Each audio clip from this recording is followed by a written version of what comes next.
షష్ఠపీఠాధిపతి బ్రహ్మర్షి డాక్టర్ ఉమ్రాలిషా సద్గురువర్యులు ఈ మహోన్నత ప్రదేశంలో భీష్మ ఏకాదశి పుణ్యకాలంలో మహానిర్వాణం చెందిన సందర్భంగా ఈరోజు నరసాపురంలో ఆ దివ్య ప్రదేశంలో కోవిడ్-19 నిబంధనలకు అనుగుణంగా అంతర్జాలం ద్వారా సభ నిర్వహించబడుతుంది. ఈ అంతర్జాల సభలో దేశ విదేశాల నుండి పాల్గొంటున్న సభ్యులకు భక్తులకు స్వాగతం సుస్వాగతం. ఈనాటి అంతర్జాల సభ మొదట విశ్వ ప్రార్థనతో ప్రారంభమవుతుంది. ప్రార్థన అనంతరం తిరిగి కూర్చుని తదుపరి సభా కార్యక్రమములలో నిమగ్నం అవ్వండి. ఇప్పుడు ప్రార్థన. అంతా లేచి నిలబడి ప్రార్థనలో పాల్గొనండి.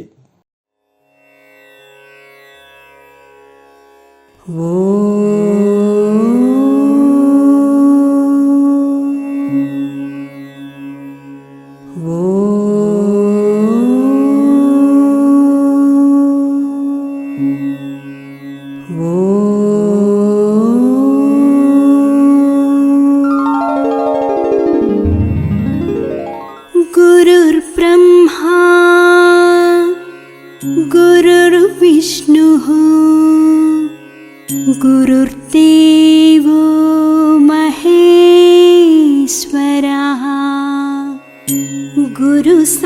गुरुसाक्षात् परब्रह्मा तस्मै श्री गुरवे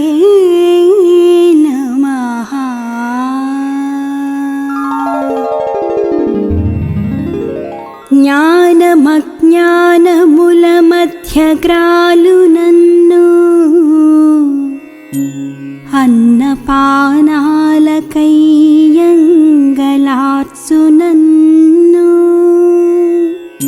బహుళ తాపత్రయంబులబడయు నన్ను దుఃఖచితికింధనంబునై దొరలు నన్ను ఎటులగాచెదో నీలోన నెటుల చేర్చుకొందువో దేవా నేను నీయందే భారమాని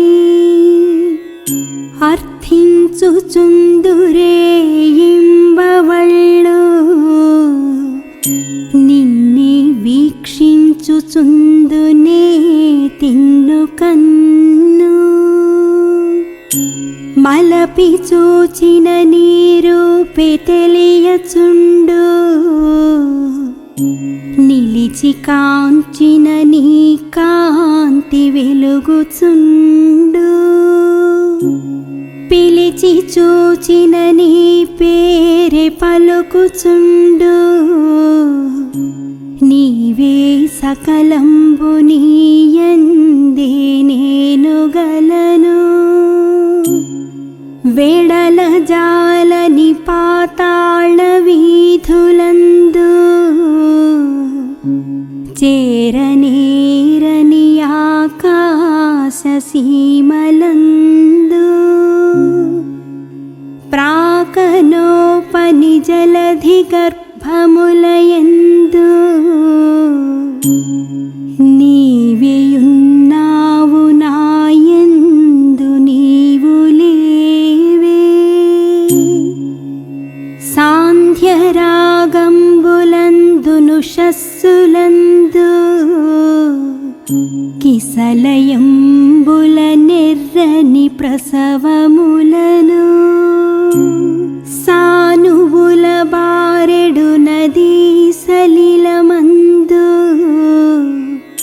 తరచు నా గుండెలోని రక్తమును పిండి పూత పూసితివాలేద పుడమి నన్ను బెట్టు కష్టాలు నీ లెక్క బెట్టు నిడలా ఏది విశ్రాంతి నీ ధ్యానమే సమాధి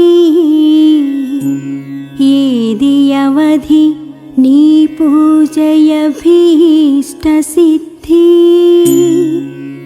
వేరు గత్యంతరము లేదు వెదుకరాదు శాంతి గీతాలు పా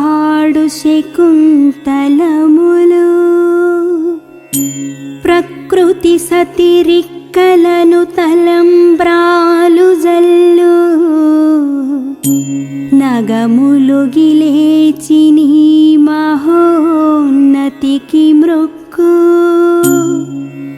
ఎల్లలోకాలు నీ ఇండులేను నీదు పాదసేవకునైననే పనికిరానే వెరచి కాపాడు మనుట కక్కరకురానే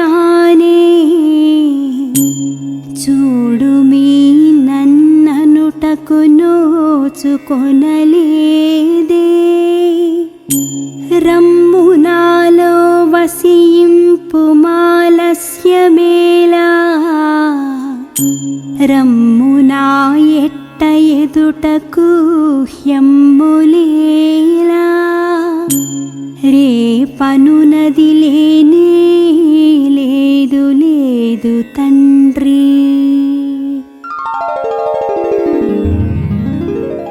ఓం ఈశ్వర, నీవు అనంతుడవు, అనుపమానుడవు. ఆకాశము వలె నిండి గాలి వలె వ్యాపించి భూమి వలె చరాచర భూతకోటిని మోయుచున్నాడవు. సూర్యుని వలె జగజ్జాలములను వెలిగించుచున్నాడవు. నీకంటే ఘనులుగాని పూజ్యులుగాని పవిత్రులుగాని ఎవ్వరునూ లేరు. ఓ స్వామి, నీ మహిమ, నీ శక్తి, నీ వైశాల్యము, నీ లోతు, నీ సర్వజ్ఞత్వము తెలిసిన వారెవరునూ లేరు. నీవు సృష్టి స్థితి లయములకు మూలమై జ్ఞాన అజ్ఞానములు కలిమి లేములు ఘనాధికములు బంధమోక్షములకతీతమైన నీ నిజతేజము ఎల్ల మానవ జీవకోటికిని ఆధారభూతమై ప్రకాశించుచున్నది. ఓ స్వామి, నిన్ను నమ్మినవారు నశించరు. నిన్ను ధ్యానించువారికి దుఃఖములు లేవు. నిన్ను మనస్సులో నుంచు వారికి భయము లేదు. మేము పామరులము, దీనులము, నీవే దిక్కని నమ్మియున్న భక్తులము. మా భారము కర్ణధారుని వలె నీపై వేసికొని మమ్ము మాయలయందును పాపములయందును హింసలయందును పోనీయక నీ తత్ప్రతిపాదకంబైన మహావిశ్వమునందు సర్వదా నిలిపి నీ దయయను సర్వసేచనమున మమ్ము పునరుద్ధరించి మా కష్టములను దీర్చి మా అజ్ఞానమనే చీకటిని తొలగించి మా పొరపాట్లు మన్నించి మమ్ము అన్ని విధాలా కాపాడి సంరక్షింపుము తండ్రి. నీవు కరుణాళుడవు, దయాళుడవు, దీన రక్షకుడవు, దేవాధిదేవుడవు, సచ్చిదానంద స్వరూపుడవు, ఈశ్వరుడవు. నీకు మా నమస్సులగునుగాక. నమస్తే నమస్తే నమస్తే నమః. ఓం శాంతి శాంతి శాంతి.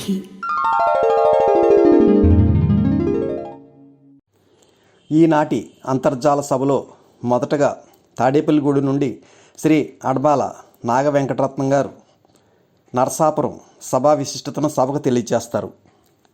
ఉమర్ ఆలీషా సద్గురువర్యుల పాదపద్మములకు నా హృదయపూర్వక సాష్టాంగ నమస్కారములు. ఈ సభను ప్రత్యక్షంగా వీక్షిస్తున్నటువంటి సభా సభ్యులకు, పరోక్షంగా అంతర్జాలం ద్వారా వీక్షిస్తున్నటువంటి సభ్యులకు నా హృదయపూర్వక నమస్కారాలు. షష్ఠపీఠాధిపతి బ్రహ్మర్షి ఉమర్ ఆలీషా సద్గురువర్యుల 76వ వర్ధంతి సభ. వీరు 1885 సంవత్సరం పంచమ పీఠాధిపతి మహర్షి మొహిద్దీన్ బాషా సద్గురువర్యుల శ్రీమతి చాన్బీ అంబా దంపతులకు అగ్రనందనునిగా జన్మించి 1928 సంవత్సరంలో పీఠాధిపతిగా పీఠాన్ని అధిష్ఠించారు. వీరు 1945 సంవత్సరం జనవరి 23వ తేదీన పశ్చిమ గోదావరి జిల్లా నరసాపురం పట్టణం, అలాగే దాని చుట్టుపక్కల ఉన్నటువంటి గ్రామాల్లో ఉన్నటువంటి సభ్యులకి ఆశీస్సులు ప్రసాదించడానికి నరసాపురం విచ్చేసి, మరి ఆ సభ్యులకి ఆశీర్వాదం ప్రసాదించిన పిదప వారు దివ్యత్వం పొందడం జరిగింది ఈ నరసాపురం ప్రదేశంలో. మరి ఆనాటి నుండి కూడా తెలుగు క్యాలెండర్ ప్రకారం భీష్మ ఏకాదశి పర్వదినాన ఈ నరసాపురం పట్టణంలో వారు దివ్యత్వం పొందినటువంటి ప్రదేశంలో మన ఆశ్రమ శాఖ భవనం వద్ద ఈ యొక్క సభ మనం జరుపుకుంటూ వారిని స్మరించుకుంటూ ఈ ఆశీర్వాదాలు పొందుతున్నాం. మరి అదేవిధంగా ఇంగ్లీష్ క్యాలెండర్ ప్రకారం జనవరి 23వ తేదీన పశ్చిమ గోదావరి జిల్లా భీమవరం పట్టణంలో ఉమర్ అలీ షా సాహితీ సమితి అనేటటువంటి ఈ సాహితీ సమితి ద్వారా వారిని స్మరించుకొని వారి యొక్క దివ్య అభౌతికపరమైన ఆశీస్సులు మనం పొందుతున్నాం. మరి వీరు అనేక భాషా కోవిదులు, పారసీక, ఆంగ్లం, అలాగే అరబ్బీ, పారసీక గ్రంథాల్లో ప్రావీణ్యం ఈయనకు ఉంది. వీరు స్త్రీ జనోద్ధరణ కొరకు స్త్రీ విద్య ఎంతో అవసరమని వారి యొక్క ప్రసంగాల ద్వారా మరియు వారు రచించినటువంటి గ్రంథాల ద్వారా చాటి చెప్పినటువంటి మహనీయులు. వీరు అంటరానితనం, అస్పృశ్యత, సామాజిక ఎలివేతలపై 1921 సంవత్సరం మార్చి నెల 18వ తేదీన పశ్చిమ గోదావరి జిల్లా ఏలూరు పట్టణంలో జరిగినటువంటి ఆది ఆంధ్ర అంటరానితనం నివారణ సభలో మరి ఎలుగెత్తి సాటి సభికులకి తగిన సూచనలు ఇచ్చినటువంటి మహనీయులు. 1934 సంవత్సరంలో అఖిల భారత శాసనసభ్యులు అయ్యారు వీరికి ఆ పదవి వీరి అవతారం సాధించేంత వరకు కూడా ఉంది. వీరికి 1936 సంవత్సరంలో ఇంటర్నేషనల్ అకాడమీ ఆఫ్ అమెరికా వారు డాక్టర్ ఆఫ్ లిటరేచర్ అనే బిరుదుని మరి ప్రసాదించడం కూడా జరిగింది. వీరు మహాకవిగా, రాజకీయవేత్తగా, సామాజికవేత్తగా, ఆధ్యాత్మిక పీఠ తత్వవేత్తగా, సంఘ సంస్కర్తగా మరి కొనసాగి తనను ఆశ్రయించినటువంటి అనేక వేల మంది సభ్యులకి తాత్విక జ్ఞానాన్ని ప్రబోధించి వారిని పునీతులను చేసినటువంటి మహనీయులు. ఈ షష్ఠపీఠాధిపతి బ్రహ్మర్షి ఉమర్ అలీ షా సద్గురువర్యులు. మరి వీరు నరసాపురంలో వారు దివ్యత్వం పొందినటువంటి ప్రదేశంలో జరిగే వర్ధంతి సభకు ప్రస్తుత నవమపీఠాధిపతి డాక్టర్ ఉమర్ అలీ షా సద్గురువర్యులు విచ్చేసి మరి ఈ సభకు హాజరైనటువంటి సభ్యులందరినీ కూడా భౌతికంగా ఆశీర్వదించేవారు. కానీ ప్రస్తుత తరుణంలో ఈ కోవిడ్ నిబంధన కారణంగా ప్రత్యక్షంగా మరి సభ జరుపుకోవడానికి అవకాశం లేనందువలన ఈ అంతర్జాలం ద్వారా ఈ సభ మనం నిర్వహించుకుంటూ ఈ ప్రదేశంలో ఆరాధన నిర్వహించడం జరుగుతుంది ఇప్పుడు. కనుక ఈ విధంగా మనం ఈ మరి సభను ఉద్దేశించి ఎవరైతే ఈ కార్యక్రమాన్ని మరి వీక్షిస్తున్నారో వారందరికీ కూడా స్వామి యొక్క శుభాశీస్సులు, ప్రస్తుత పీఠాధిపతి మన డాక్టర్ ఉమర్ అలీ షా సద్గురువర్యుల యొక్క శుభాశీస్సులు, అలాగే షష్ఠ పీఠాధిపతి బ్రహ్మర్షి ఉమర్ అలీ షా సద్గురువర్యుల ఆశీస్సులు మనందరికీ కూడా ప్రసాదించాలని మనస్ఫూర్తిగా కోరుకుంటూ ఈ విధంగా ఈ అంతర్జాల కార్యక్రమానికి సహకరించినటువంటి సాంకేతిక నిపుణులకు అందరికీ కూడా నా హృదయపూర్వక నమస్కారాలు తెలియజేస్తూ అందరికీ నమస్కారం. ఈ అవకాశం ఇచ్చినటువంటి సద్గురువుల పాదపద్మలకు నా హృదయపూర్వక సాష్టాంగ నమస్కారాలు అర్పిస్తూ నమస్కారం.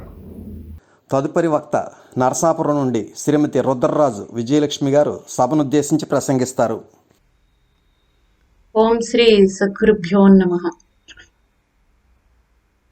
శ్రీ విశ్వవిజ్ఞాన విద్యా ఆధ్యాత్మిక పీఠము నవమపీఠాది శ్రీ ఉమర్ అలీ షా సద్గురు స్వామికి నా సాష్టాంగ నమస్కారములు. సభకు నమస్కారం. గురుపీఠనాదిక్య గురువుగా దృశ్యాన గోచరించు నెవండు కోటి దీప్తి కహనిషా బాల్యాన గారవంబున పిల్చి సన్మంత్ర బోధసే సాగినవరు భౌతిక భౌతిక ప్రౌఢిని రూఢమౌ శక్తి సంప్రాప్తించు శక్తుడెవరు? రవి సుధాంశులు నలరారు వరకు పీఠమలరారి రంజిల్లుననియనెవరు? ఎప్పుడు తన శిష్యుని పుత్రుగా నించునట్టి ఎప్పుడు విడిపోని బాంధవ్యమెవరు నెరపు? వంశ గురువుగా పూజింపబడెడు రేడు అట్ట శ్రీ ఆకైలలి సద్గురు స్వామిని అర్తిదలతో. శ్రీ విశ్వవిజ్ఞాన విద్య ఆధ్యాత్మిక పీఠము షష్టమ పీఠాధిపతి బ్రహ్మరిషి శ్రీ ఉమ్రాలిషా సద్గురు వర్యుల గురించి మనం ఈరోజు తెలుసుకుందామండి.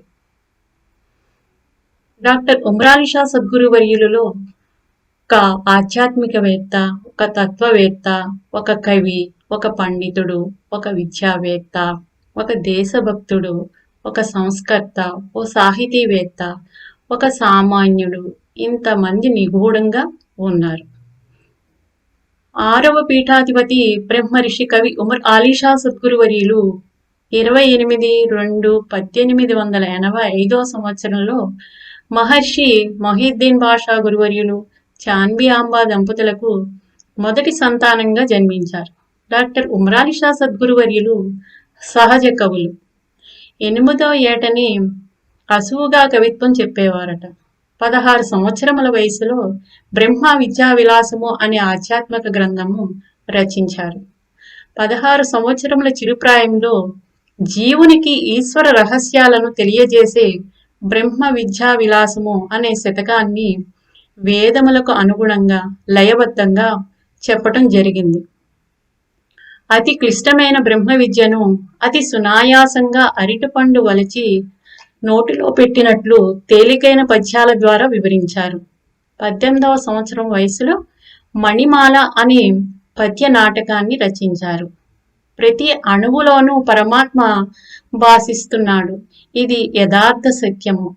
ఒక్క గురువు మాత్రమే మాయను మాయ చేసి సత్యాన్ని దర్శింపజేస్తారు అని సూఫీ వేదాంత దర్శనము అనే పద్య గ్రంథంలో 35 శీర్షికలలో 609 పద్యాల ద్వారా వివరించారు. భాషా సేవ, సామాజిక సేవ, ఆధ్యాత్మిక సేవ చేయాలని భావించి దానికే వారు పలు సాహితీ ప్రక్రియలు, కావ్యాలు, నాటకాలు, నవలలు, ఖండకావ్యాలు, పద్య కవితలతో అపూర్వ సారస్వత సంపదను సృష్టించారు. ఇలా 50 పైగా రచనలు చేశారు. వారు చేసిన భాష సేవకి పండిట్, మౌల్వీ బిరుదులు వారిని వరించాయి. 1936 సంవత్సరంలో ఇంటర్నేషనల్ అకాడమీ ఆఫ్ అమెరికా గౌరవ డాక్టరేట్తో వారిని సత్కరించింది. వీరి యొక్క సామాజిక సేవ గురించి మనం తెలుసుకుందామండి. డాక్టర్ ఉమ్రాలిషా సద్గురు వర్యులు సహజంగానే సామాజిక చైతన్యాన్ని ఆశించే ఉన్నత వ్యక్తిత్వం కలవారు. వారు తన రచనల్లో స్త్రీ విద్య ఆవశ్యకత, స్త్రీల పట్ల గౌరవ అభిమానములు, ఆదరణను ప్రకటించి రచనలు చేశారు. ఏదో ఒక సందర్భాన్ని పురస్కరించుకుని స్త్రీలలో నెలకొన్న అవిద్య, బాల్య వివాహాలు, సతీ సహగమనము, వరకట్నము వంటి దురాచారాలను తీవ్రంగా విమర్శించారు. అంతేకాదు మన సమాజంలో నెలకొన్న మత విద్వేషాలను, అస్వస్థతను కూడా తూర్పూరబట్టారు. ఆయన సామాజిక స్ఫూర్తితో 1935లో అఖిల భారత శాసనసభకు ఉత్తర మద్రాస్ నియోజకవర్గం రిజర్వ్డ్ స్థానం నుండి ఎన్నికయ్యారు. ఆయన జీవితపు కట్టగడపిడి రోజుల వరకు అంటే 1945 వరకు ప్రజాప్రతినిధిగా కొనసాగారు. వీరి యొక్క ఆధ్యాత్మిక సేవ గురించి తెలుసుకుందాం. బ్రహ్మరిషి శ్రీ ఉమ్రాలిషా సద్గురు వర్యులు గొప్ప తత్వవేత్త, గొప్ప ఆధ్యాత్మిక పీఠాచార్యులు. వారి ఉపదేశాలు జీవిత పరమార్థమైన ముక్తిని ప్రసాదించేవిగా ఉండేవి. సద్గురు వర్యులు తాము తపస్సు చేసి దర్శించిన మహత్తరమైన విషయాలను అంత తపస్సు చేయలేని వారికి కూడా సులువుగా అందించే విధంగా ఉపదేశించేవారు. జ్ఞానసభకు వారు షష్టమ అంటే 6వ పీఠాధిపతి. తమకు వంశపారంపర్యంగా సంక్రమించిన జ్ఞానాన్ని తత్వప్రచారానికి వెళ్ళినప్పుడు శిష్యుల కోరిక మీద వారి కోసం కొన్ని కీర్తనలు రచించారు. వేదాంతాన్ని, భగవత్ తత్వాన్ని ఇంత సులభంగా చెప్పవచ్చా అని ఆశ్చర్యం కలిగించేలాగా జన సామాన్యానికి అర్థం అయ్యే విధంగా లోతైన విషయాలను బోధించారు. అది వారికి మానవజాతి మీద ఉన్న అవ్యాజమైన ప్రేమకి నిదర్శనము. శ్రీ ఉమరాలిషా సద్గురువర్యులు పరిపూర్ణ ప్రేమ స్వరూపులు. కన్నతల్లి పసిబిడ్డకు గోరుముద్దలు పెట్టినట్లుగా, అరటిపండు ఒలిచిపెట్టిన విధంగా వేదాంత తత్వాన్ని అంతా చిన్న చిన్న మాటలతో కూర్చిన కీర్తనల్లో శిష్యులకు అందించారు.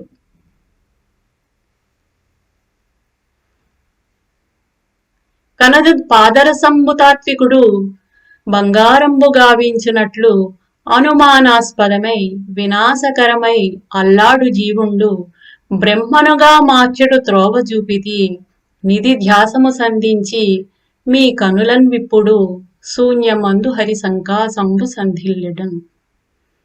శ్రీ ఉమ్రాలిషా సద్గురువర్యులు 1945 సంవత్సరము జనవరి 23 నాడు భీష్మ ఏకాదశి తిథి రోజున నర్సాపురంలో పరమపదించారు. అప్పటికి వారు శాసనసభ్యులుగా కొనసాగుతూ శిష్యులకు దర్శనం ఇవ్వటానికి వచ్చి అక్కడ పరమపదించటము జరిగింది. హుస్సేన్ షా సద్గురువర్యులు. ఉమ్రాలిషా సద్గురువర్యులు శ్రీమతి అక్బరాంబా బేగం దంపతులు మొదటి సంతానం శ్రీ హుస్సేన్ షా గారు. వీరు పీఠానికి 7వ పీఠాధిపతి. వీరు శిష్యులను స్వామి అనుకోవయ్యా చాలు సూక్ష్మంగా ఆధ్యాత్మిక ప్రయాణాన్ని చేయించేవారు. ఆయన తరువాత 8వ పీఠాధిపతి శ్రీ మొహీద్దీన్ బాషా సద్గురువర్యులు పీఠాధిపత్యం వహించారు. వీరు మేఘ గర్జనలతో కూడిన మహాప్రవాహంలో సభాసభ్యుల్ని ఉద్దేశించి ప్రసంగం చేసి ఆ ఆశీర్వాదం చేసేవారు. శ్రీ డాక్టర్ ఉమ్రాలిషా సద్గురువర్యులు. ప్రస్తుత పీఠాధిపతి డాక్టర్ ఉమ్రాలిషా సద్గురువర్యులు 9వ పీఠాధిపతిగా 1989లో పీఠాన్ని అధిష్ఠించారు. సమాజానికి హితవు కలిగించేది ఆధ్యాత్మిక భావన అని వారి రచనల ద్వారా సమాజానికి తెలియజేసిన 6వ పీఠాధిపతి వ్యక్తిత్వాన్ని తిరిగి మనం ప్రస్తుత 9వ పీఠాధిపతిలో చూస్తున్నాము. విద్య, విజ్ఞానము, సంస్కారము, ఆధ్యాత్మిక తత్వము చేత పరిపూర్ణత్వము సాధించాలి అంటే త్రయీ సాధన మార్గము అని, దాని ద్వారా శరీరమునకు భుక్తి, మనసుకు తృప్తి, ఆత్మకు ముక్తి అనే 3 అనుభవ రూపంలో పొందగలిగే అవకాశాన్ని శిష్యులకు ఆశీర్వాద రూపంలో అందించారు. వీరు తమ శిష్యులను సద్గురు బాటలో ఆధ్యాత్మిక జ్ఞాన నేత్రము ఒక కన్నుగా, సేవా నేత్రము ఒక కన్నుగా, 2 కళ్ళల్లో దర్శించే విధంగా, తాత్విక జీవన విధానం అలవాటు చేసే విధంగా పీఠ కార్యక్రమాలను నిర్వహిస్తున్నారు. మానసిక పరివర్తన ద్వారా మానవతా విలువలను పెంపొందించే విధంగా కష్టాలను నివారించుకొని సుఖప్రదమైన శాంతితో కూడిన సామాజిక వ్యవస్థను, సహజీవనాన్ని గడిపే విధానాన్ని శిష్యులకు అందజేస్తున్నారు. ఏదైనా పండు లోపల నుండి పక్వానికి వచ్చి తీపి సంతరించుకొని ఒక తీయటి పండుగా పరిపూర్ణంగా మారిన విధంగా ప్రస్తుత పీఠాధిపతి తమ శిష్యులు ఏదో ఒక రూపంలో నలుగురికి ఉపయోగపడే పనులు చేయిస్తున్నారు. ఆధ్యాత్మిక ఉన్నత కీలకమైన సామాజిక సేవ అనే మెట్టు ద్వారా త్రయీ సాధన మార్గం ద్వారా తమ శిష్యులను పరిపూర్ణమైన వ్యక్తులుగా తీర్చిదిద్ది అహం బ్రహ్మస్మి అనే స్థితిని కలుగు చేస్తున్నారు. ఈ రోజు యొక్క విశిష్టతని మనం తెలుసుకుందామండి. షష్టమ పీఠాధిపతి ఢిల్లీ నుండి వచ్చి నర్సాపురంలో తమ శిష్యులకు ఆశీర్వాదము ఇచ్చి ఈ పుణ్యస్థలములో బ్రహ్మర్షి ఉమర్ అలీషా స్వామి దివిని అలంకరించారు. ఆ యొక్క విశిష్టతను పురస్కరించుకొని తరువాత పీఠాధిపతులు హుస్సేన్ షా సద్గురువర్యులు, మొహియుద్దీన్ బాద్షా వారు ఇక్కడకు వచ్చి వారి యొక్క ఆశీస్సులను ప్రసాదిస్తూ ఆ విశిష్టమైన భీష్మాకాదశి రోజును ఇక్కడ మనం జరుపుకుంటున్నాం. షష్టమ పీఠాధిపతి ఇక్కడ ప్రజలను ఎలా తరింపజేసేవారు, అదే విధముగా నవమ పీఠాధిపతి శ్రీ ఉమర్ అలీషా సద్గురువర్యులు ఇక్కడ స్థానము యొక్క విశిష్టతను అందరికీ అందించటానికి 2000 సంవత్సరం నుంచి ఇక్కడ సభలు జరుపుతూ ఇప్పటి వరకు ఇక్కడ ప్రాంత ప్రజలకు తరించాలి అనే ఉద్దేశంతో ఇక్కడ ఈ స్థలంలో ఈ సభా ప్రాంగణములో మంత్రోపదేశమును ప్రసాదిస్తూ ఈ పశ్చిమ గోదావరి జిల్లా చుట్టుపక్కల గ్రామం నుండి వచ్చే వారందరినీ తరింపజేస్తూ ఆధ్యాత్మిక ప్రయాణంలో పునీతులను చేస్తూ తరింపజేయటానికి వారి యొక్క ఆశీస్సులను మనకి ప్రసాదిస్తున్నారు. వారి యొక్క దివ్య ఆశీస్సులను మనం అందుకుంటూ వారిని మనం పాదాభివందనము చేసుకుంటూ ఇక్కడ ప్రజలు ఇంకా అందరూ వారి యొక్క విశిష్టతను తెలుసుకుంటూ పరమాత్మ స్వరూపాన్ని మనం తెలుసుకునే ప్రయత్నం చేయాలని, స్వామి మనకి ఆశీస్సులు ప్రసాదించాలని, ఈ సదవకాశాన్ని మన అందరికీ ఇచ్చిన సద్గురు స్వామికి, శ్రీ ఉమర్ అలీషా స్వామికి నా సాష్టాంగ ప్రణామం. తదుపరి వక్త నర్సాపురం నుండి శ్రీ బండ్ల వెంకట సుబ్బారావు మాస్టారు సభను ఉద్దేశించి ప్రసంగిస్తారు. శ్రీ విశ్వవిజ్ఞాన విద్యా ఆధ్యాత్మిక పీఠం పూర్వ పీఠాధిపతులకు ప్రస్తుత పీఠాధిపతి డాక్టర్ ఉమర్ అలీషా స్వామికి నా హృదయపూర్వక సాష్టాంగ నమస్కారములు. భీష్మ ఏకాదశి పర్వదినమున నర్సాపురం ఆశ్రమంలో జరుగుతున్న షష్టం పీఠాధిపతి బ్రహ్మర్షి ఉమర్ అలీషా స్వామి వర్ధంతి ఆన్లైన్ సభలో పాల్గొన్న ఆత్మబంధువులకు నా నమస్కారములు. ఉత్కృష్టమైన మానవ జన్మ సంప్రాప్తించిన ప్రతి జీవుడు తన జీవన విధానంలో ప్రశాంతతను ఆశించటం అతి సామాన్యమైన విషయం.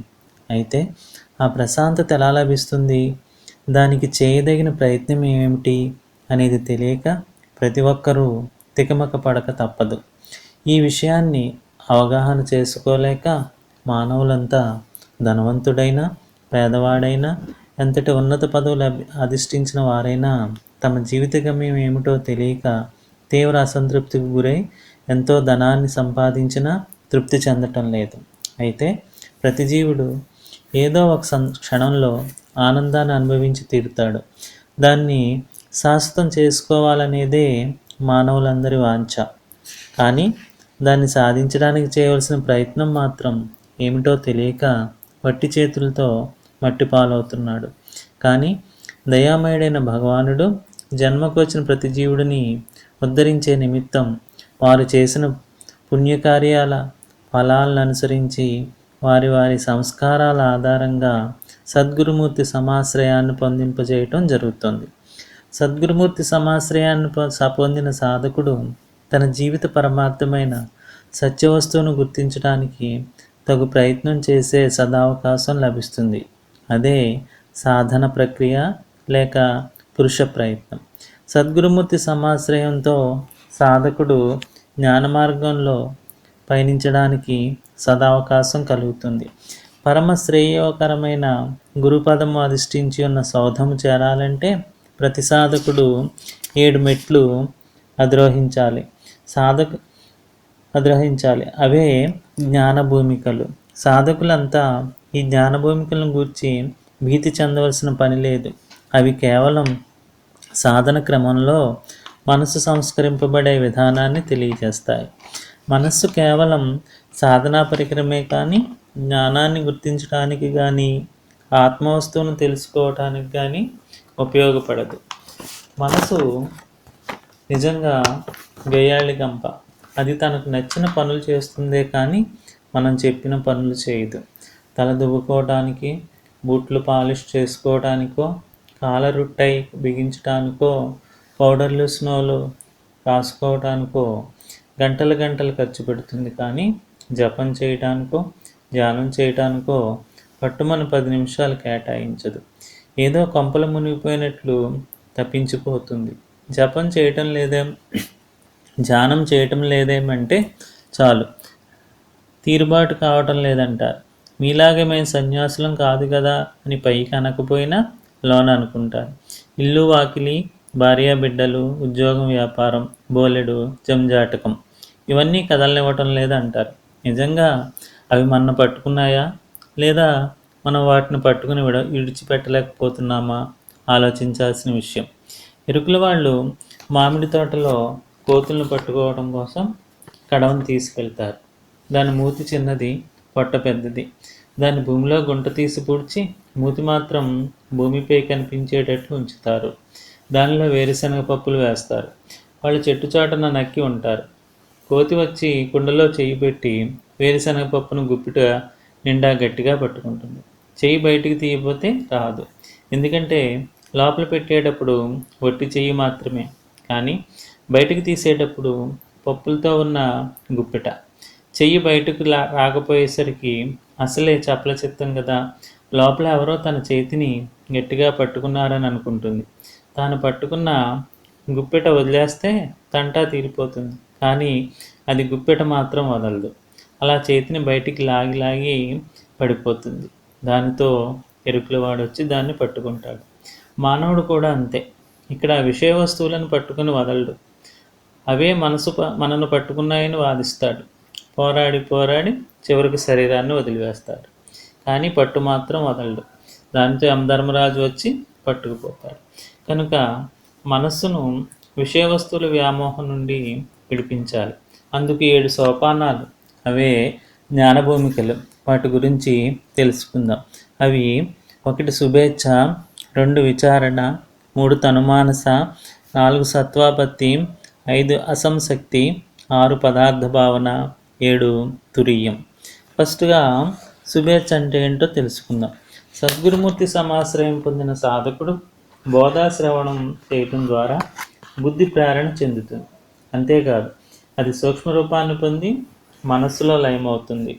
ఉత్తేజితమైన బుద్ధిలో తన జీవిత పరమార్థం ఏమిటో తెలుసుకోవాలనే వాంఛ, అనురక్తి కలుగుతాయి.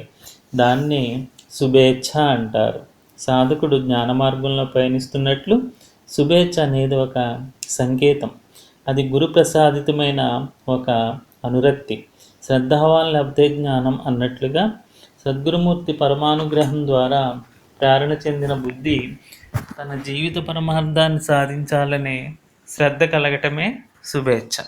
అటువంటి సునిశ్చితత్వం, సూక్ష్మత్వంతో కూడిన బుద్ధి మనస్సులో లయిస్తుంది. 2 విచారణ. బుద్ధి మనస్సులో లయమైన మరుక్షణం మనస్సులో ప్రేమ ఉద్భవిస్తుంది. అదే భక్తి అని పిలువబడుతుంది. భక్తితో కూడిన మనస్సు సాధన పురోగతిని గురించి తపన చెంది వివేకవంతమైన విచారణకు దారితీస్తుంది. అంతేకాదు విచారణ ద్వారా ఇంద్రియ సంయమనాన్ని కూడా సాధిస్తుంది. 3 తనుమానస. మనసు సాధారణ మానవుల్లో ప్రాపంచిక వ్యవహారాలతో ముడిపడి అభినివేశము అనే క్లేశంతో ముడిపడి ఉంటుంది. వివేకవంతమైన విచారణ ద్వారా ప్రాపంచిక వ్యవహారాల యందు అనాసక్తి ప్రబలమవుతుంది. అది క్రమేపీ మనస్సుని నిశ్చల స్థితికి తీసుకువస్తుంది. ఆ స్థితిని తనుమానస అంటారు. దాన్ని సాధించిన సాధకుడు మరికొంత శ్రద్ధాభక్తులతో సాధన కొనసాగించాలి. 4 సత్వాపత్తి.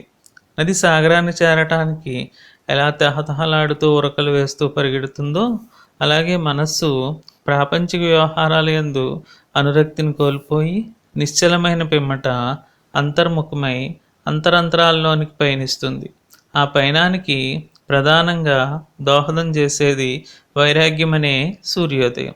సూర్యోదయమైన మరుక్షణం చీకటి ఎలా క్షణాల్లో వెలుగులో లయమవుతుందో అలా ప్రాపంచిక వ్యవహారాల యందు కలిగిన వైరాగ్యం జనించడానికి దోహదం చేస్తుంది. వైరాగ్యం అంటే ఏ వస్తువు యందు కలిగిన ఏహభావ్యం కానీ లేదా విరక్తి కానీ కాదు. వైరాగ్యాన్ని సాధించిన సాధకుడు సమదృష్టి కలిగి ఉంటాడు. అతడే ఉదాసీనుడు. దాన్ని సాధించగలగటమే సత్వాపత్తి. 5. అసంశక్తి.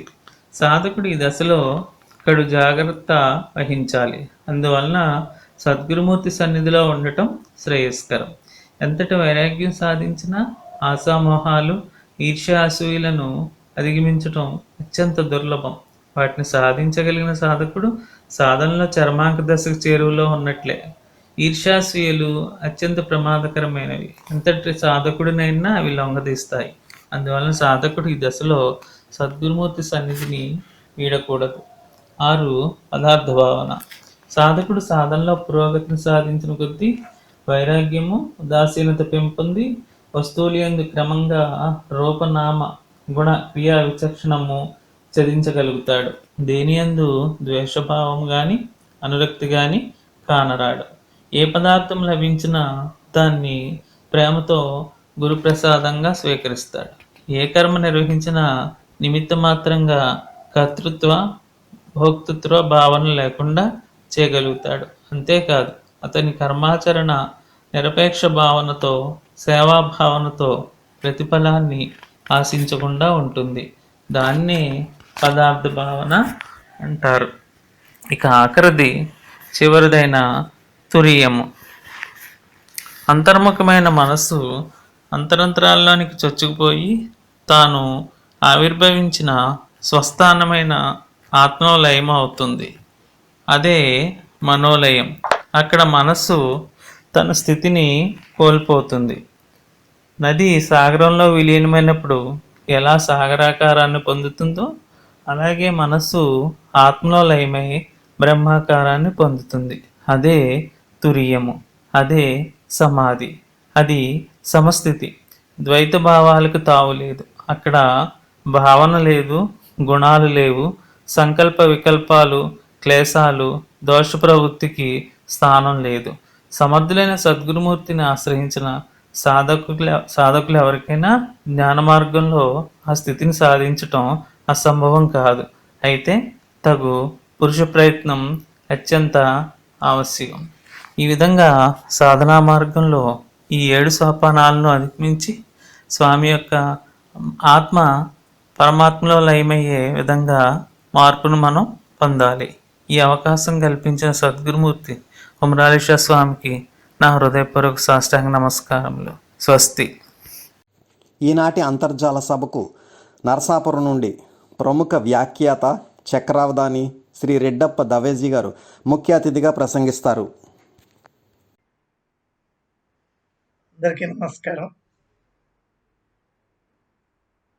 ఉమరాలేశ్వ గారి పాదపద్మాలకి నమస్కరిస్తూ గురువు యొక్క గొప్పతనాన్ని, వైశిష్ట్యాన్ని ప్రపంచానికి తెలియచేసేందుకు ఎన్నో గురుపీఠాలు ఉన్నాయి. కానీ ఆ గురుపీఠాలన్నిట్లోనూ ఉమరాలీషా గారి పీఠం విలక్షణమైనది, విశిష్టమైనది. ఏమిటయ్యా ఈ విశిష్టత అంటే, గురువు చేయవలసిన పని ఏమిటి, అసలు గురువు ఏ పని చేయాలని మనకి పెద్దలు చెప్పారు, గురువుకి ఏ లక్షణాలు ఉండాలని చెప్పారని ఆలోచించుకున్నట్టయితే, గురువు తాను చేసి ఇతరుల చేత చేయించాలి. మొట్టమొదటి లక్షణం గురువుకి అది. అంధకారం నుంచి వెలుగులోకి నడిపించవలసిన వాడు గురువు. ఈ 2 లక్షణాలు అత్యంత ముఖ్యమైన లక్షణాలు. అసలు గురువు అనే పేరులోనే శబ్దార్థాన్ని కనుక మనం చూసినట్లయితే ఈ అర్థం తప్ప వేరే అర్థం కనిపించదు. కానీ ఇవాల్టి గురువులు అట్లా ఉన్నారా అంటే ఆలోచించుకోవాల్సిన సమస్య. అంటే గురువులు ఏమీ అనకూడదు కాబట్టి కొంతమందిని ఏమి అనలేం, కానీ చాలామంది గురువులు ఈ పద్ధతి ప్రకారం నడుచుకోవట్లేదని మాత్రం చెప్పచ్చు. గురువు అన్నవాడు కేవలం చదువు చెప్పడము అంటే, ఇవాళ మన దృష్టిలో గురువులు అన్నట్లయితే వాళ్ళు 1వ క్లాస్ నుంచి ఎంఏ వరకు పాఠం చెప్పిన వాళ్ళు మనకి గురువులు. ఇంతకన్నా ఇంకోటి తెలియదు మనకి. కానీ ఉమర్ అలీ షా అలాంటి గురువు కాదు. ఉమర్ అలీ షా గారి గురువు అంటే ఆయన ఎట్లాంటి గురువుగా వ్యవహరించారంటే, తన శిష్యులకే కాదు, మొత్తం ప్రపంచానికి అంతటికీ వెలుగుని చూపించే ఒక ఆదర్శప్రాయమైన వ్యక్తిగా వ్యవహరించిన గురువు ఉమర్ అలీ షా గారు. ఉమర్ అలీ షా గారు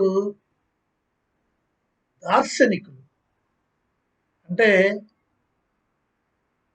భవిష్యత్తులో ఏం జరుగుతుంది, ఆ భవిష్యత్తులో జరగబోయేదాన్ని ముందే ఊహించి, ఆ ఊహించిన దాన్ని ఇది ఇట్లా జరగబోతోంది, ఇట్లా జరిగితే కనుక మనకి ఈ అన్యాయం సంభవిస్తుంది, ఈ అక్రమం సంభవిస్తుంది, మనం ఈ నష్టానికి లోనవుతాం, కాబట్టి ఇట్లాంటివి చెయ్యొద్దు అని చెప్పగలగడం దార్శనికత్వం. ఆ దార్శనికత్వం ఎంతో అద్భుతంగా ఉందంటే ఉమర్ అలీ షా గారిలో చాలా కాలం క్రితం 1930లోనో ఎప్పుడో వారు ఒక చిన్న పద్యం చెప్పారు.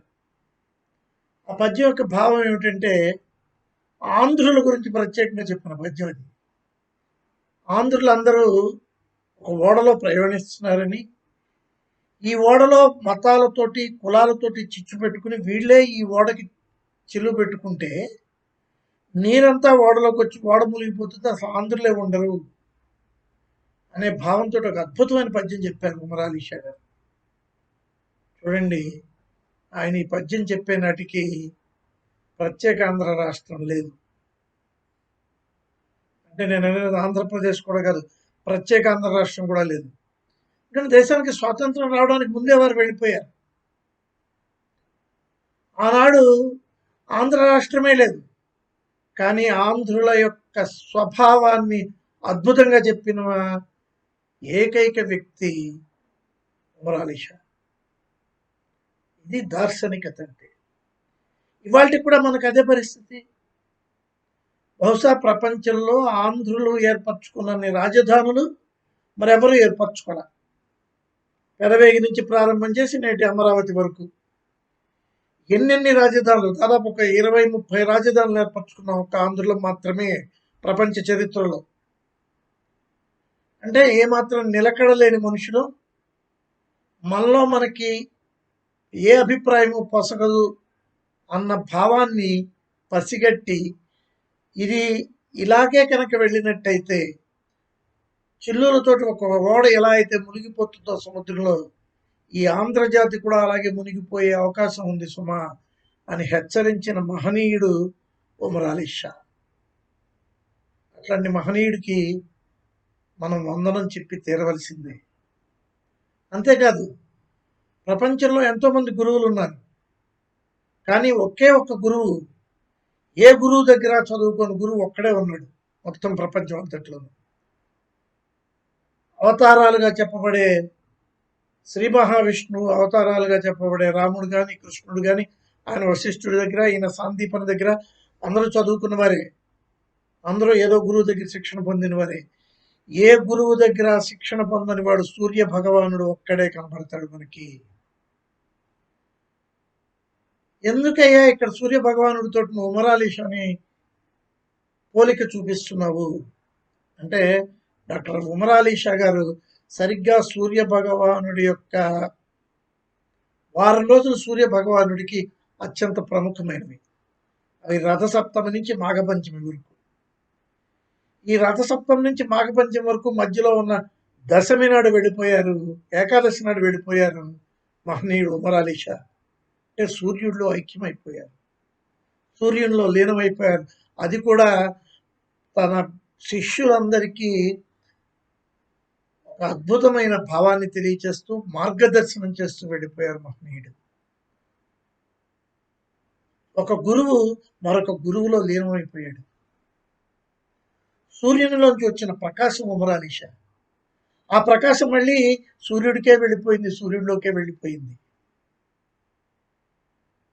లోకంలో అమ్మ తొలి గురువు అయితే తొలి దార్శనికుడు తండ్రి అవుతాడు. అమ్మ చంద్రుడు అయితే నాన్న సూర్యుడు అవుతాడు పిల్లడికి. మనమంతా ఆయన పిల్లలు. అందుకే ఆయన మనకి సూర్యుడిలాగా దర్శనమిచ్చాడు. ఒక్కొక్కసారి తీక్షణంగా చెప్పాడు. ఆయన పద్యాలు చూడండి మీరు ఒక్కసారి, చాలా నిర్మోహమాటంగా ఉంటాయి. మొహమాట పడదు దేనికి. ఇది చెప్పాలి అనుకుంటే దేశం గురించి కానీ, సమాజం గురించి కానీ, సమాజంలో జరిగే చెడులు, బాబాల గురించి, స్వాముల గురించి, నకిలీ బాబాలు, నకిలీ స్వాములు ఎట్లా అవతరిస్తున్నారో ఈ బాబాలు స్వాములు పుట్టక ముందే చెప్పాడు ఆయన. ఇవాళ అలా చెప్పి సమాజాన్ని ముందుకు నడిపించగలిగిన సామర్థ్యం ఎవరికి ఉంది? కేవలం వ్యక్తిగతమైన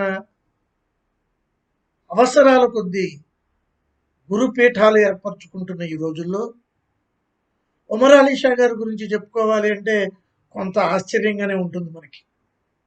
ఎందుకంటే వ్యక్తిగతమైన ఆదర్శాలు ఆయనకి లేవు, వ్యక్తిగతమైన అవసరాలు ఆయనకి లేవు. సూఫీ సిద్ధాంతాన్ని తీసుకుని ఆ సిద్ధాంతాన్ని ప్రజల్లోకి ఎలా తీసుకువెళ్ళాలి, ఒక కవిగా, ఒక ధార్మికుడిగా, ఒక గురువుగా, ఒక సమాజ సేవకుడిగా, ఒక రాజకీయ సలహాదారుడిగా, అన్ని రకాలుగా ఎప్పుడు ఎక్కడ దేనికి కూడా విశ్రమించకుండా, దేనికి మొహమాట పడకుండా, జంకు గొంకు లేకుండా ప్రజల్లోకి తన భావాల్ని సూటిగా చెప్పిన గురువు ఆయన. అందుకనే అది గురుపీఠం. పీఠాలు రకరకాలు ఉంటాయి. ఇవాళైతే రకరకాల అవకాశాల కొద్దీ, రకరకాల అవసరాల కొద్దీ పీఠాలు పుట్టుకొస్తున్నాయి. కానీ ఇది అట్లాంటి పీఠం కాదు. ఇక్కడ విద్య ఎట్లాంటి విద్య? ఈ గురుపీఠంలో ఉండే విద్య, ఇక్కడ గురుపీఠంలో మనకు దొరికే విద్య ఎట్లాంటి విద్య? ఇది ఆధ్యాత్మిక విద్య. అంటే ఆధ్యాత్మిక ఒకటి ఉంటే సరిపోతుందా? దేవుడు గొప్పవాడు, దేవుడు అన్నీ ఇస్తాడు, ఇలాగే కూర్చుంటే పని జరుగుతుందా? శ్రీకృష్ణుడు ఎప్పుడో చెప్పాడు, నువ్వు నీ పని చేస్తూ దేవుడి మీద విశ్వాసం ఉంచు, దేవుడి మీద నమ్మకం పెట్టుకో, కానీ నీ పని చేయడం మనకు మా ఫలేషు కదాచన. అంటే నువ్వు చేసిన పనికి తగిన ఫలితం నీకు వస్తుంది. ఫలితం గురించి ఎదురు చూడకు, అలా అని పని చేయకుండా కూర్చోకు. ఇది ఆ మహానుభావుడు చెప్పింది. దీనికి మనం రకరకాల అర్థాలు చెప్పుకుంటున్నాం. ఏ రకమైన భావనతోటి శ్రీకృష్ణుడు ఆ రోజు మనకి చెప్పాడో అది వదిలేసి మిగతా అన్ని రకాల అర్థాలు చెప్పుకుంటాం ఇవాళ మనం. కానీ ఉమర్ అలీ షా గారు మాత్రం ఈ భారతదేశపు భావన, అలాగే మరొక పక్క నుంచి ఉత్తర ఆసియాలో ఉండే ఆ భావన, వీటన్నిటినీ కలగలిపి ఒక కొత్త సిద్ధాంతాన్ని, ఒక కొత్త సూత్రాన్ని తయారు చేసి మనకిచ్చారు. ఆ సూత్రాన్ని మనం పాటించగలగాలి, ఆ సిద్ధాంతాన్ని మనం అనుసరించగలగాలి. అప్పుడు మనం గమ్యాన్ని చేరుకుంటాం. ఏమిటి ఆ గమ్యం? ఆధ్యాత్మిక విద్య నేర్చుకుంటే ఆ గమ్యం వచ్చేస్తుందా? రాదు. మరి ఎలా వస్తుంది? విజ్ఞానం కావాలి. విజ్ఞానం అనేది ఎక్కడి నుంచి వస్తుంది? విజ్డమ్ లింగర్స్ అన్నాడు ఇంగ్లీష్ వాడు. ఆ విజ్డమ్ని ఎక్కడి నుంచి తెచ్చుకోగలం మనం? ఎక్కడి నుంచి తెచ్చుకోగలం అంటే గురువుల దగ్గర నుంచే తెచ్చుకోగలం. అందుకనే ఉమర్ అలీ షా పీఠం అది ఆధ్యాత్మిక విద్యా విజ్ఞాన పీఠం, అంతేగాని ఆధ్యాత్మిక పీఠం కాదు, లేకపోతే విద్యాపీఠం కాదు, లేకపోతే ఉత్తి విజ్ఞాన పీఠం కాదు. ఈ మూడు ఒకదానికొకటి కావలసినవి, అనుసంధానమైనవి, అనుబంధాలు ఉన్నవి. ఈ 3 కలిస్తేనే మనిషి జీవితం ముందుకు వెడుతుంది. అదే గురువు ఇవ్వవలసిన సందేశం. ఏ గురువైనా విజ్ఞానాన్ని పెంచడంతో వదిలేస్తే ఆ విజ్ఞానం ఏమో దేనికి దారి తీస్తుందో. ఉదాహరణకి నోబెల్ డైనమైట్ కనిపెట్టాడు. డైనమైట్ని ఆయన ఎందుకు కనిపెట్టాడు? కొండల్ని పగులగొట్టి కొండల మధ్య నుంచి దారి చేసుకుని వెళ్ళడానికి అని చెప్పి ఆయన డైనమైట్ని కనిపెడితే ఆ డైనమైట్ ప్రభావంతో బాంబులు వచ్చాయి. అణుధార్మికతను కనిపెట్టాడు ఐన్స్టైన్. ఆయన అణుధార్మికతను కనబడితే ఆయన బాంబు తీసుకొచ్చి కొన్ని లక్షల మంది ప్రాణాలు తీశారు. ఇప్పటికీ కొన్ని కోట్ల మంది ప్రాణాలు తీస్తున్నారు ఈ సైన్స్ని ఆధారం చేసుకుని. సైన్స్ని అందుకు కనిపెట్టారా ఈ సిద్ధాంతాలను ఆయా శాస్త్రజ్ఞులు? ఎవరి చేతుల్లో పడకూడదో వాళ్ళ చేతుల్లో పడేలా చేశారు వీళ్ళు. దీనికి మన పురాణాల నుంచి ఒక చిన్న ఉదాహరణ తీసుకుందాం. బ్రహ్మ శిరోనామకాస్త్రము, ఈ పేరు భారతం చదివిన వాళ్ళందరికీ గుర్తుంటుంది. భారతంలో 2 బ్రహ్మ శిరోనామక అస్త్రాలను ప్రయోగించారు. ఆ అస్త్రాన్ని ఇంకెవరో ఎప్పుడు ఎక్కడ ప్రయోగించిన జాడలు మనకు పురాణాల్లో కనబడవు. అశ్వత్థామ అర్జునుడి పైన, అర్జునుడు అశ్వత్థామ పైన ఈ బ్రహ్మ శిరోనామక అస్త్రాలను ప్రయోగించారు. అన్ని అస్త్రాల్లోకి బ్రహ్మాస్త్రంతో సమానమైనది, బ్రహ్మాస్త్రంలాగా అంత ఎక్కువ ప్రభావం కల్పించేది, ఎక్కువ శక్తిని ఉంచుకున్నది అనేది ఈ బ్రహ్మ శిరోనామకాస్త్రం. ఈ బ్రహ్మ శిరోనామకాస్త్రాన్ని ప్రయోగించడం మాత్రమే ఆ మహానుభావుడికి తెలుసు. ఎవరికి? అశ్వత్థామకి. కానీ ప్రయోగించడం, ఉపసంహరించుకోవడం కూడా అర్జునుడికి తెలుసు. ఇద్దరికి గురువు ఒకడే. అంతేకాదు, గురువుకి సొంత కొడుకు అశ్వత్థామ. అశ్వత్థామ అది నేర్చుకోలేదు. అందుమూలంగా ఎంతటి ప్రళయం సంభవించింది ఆ రోజున. ఆ అస్త్రాన్ని ఉపసంహరించుకోమని దేవతలందరూ దిగి వచ్చి అడిగితే, అస్త్రాన్ని నేను ఉపసంహరించలేను, నేను అది నేర్చుకోలేదు అని చెప్పాడు అశ్వత్థామ. కానీ ఆయన తండ్రి దగ్గర చదువు నేర్చుకున్న ఆ అర్జునుడు మాత్రం ఆ అస్త్రాన్ని చక్కగా ఉపసంహరించుకున్నాడు. మరి మొత్తం ప్రళయం జరిగి ప్రపంచమే నాశనం అవుతుంది, దీనికి ఏదో ఒక దారి చూపించమని కృష్ణుడిని అడిగారు. అడిగితే అప్పుడు ఉప పాండవుల 5 చచ్చిపోయేలాగా దీనికి ఉపహారం వేద్దామని చెప్పి ఆయన సలహా ఇచ్చాడు. ఆ సలహాను పాటించాడు అశ్వత్థామ. దాంతో ఉప పాండవుల 5 చనిపోయారు.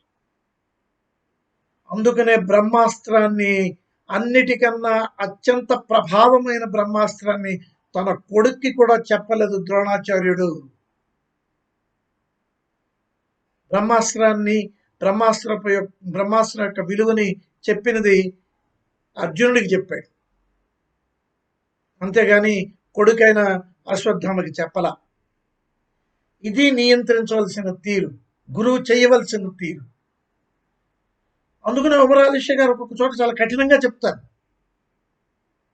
ఒక్కొక్క మాట చెప్తున్నప్పుడు ఏమిటి ఈయన ఎందుకు ఇంత కఠినంగా చెప్తున్నారు, నిజంగా ఈ మాత్రం తెలియదా ప్రజలకి అంటే తెలియదు. తెలిసినా కావాలని వాటిని తప్పుదారి పట్టించే విపరీతమైన భావాలకు లోనయ్యే అవకాశం ఉంది. కాబట్టి ఎవరికి సరి అయిన విద్య అందాలో వారికి విద్య అందించే విజ్ఞానం ఉండాలి, ఆ విజ్ఞానం కావాలి. ఆ విజ్ఞానం ఎప్పుడు వస్తుంది అంటే అది ఆధ్యాత్మికతతో కూడినప్పుడు మాత్రమే వస్తుంది అని దీనికి ఆధ్యాత్మిక విజ్ఞాన పీఠం అని పెట్టారు పేరు. అలాంటి అద్భుతమైన పీఠంలో, అలాంటి అరుదైన పీఠంలో, అలాంటి విలక్షణమైన పీఠంలో ఇవాళ మనం ఆశ్రయం పొందుతున్నాం, చదువు నేర్చుకుంటున్నాం.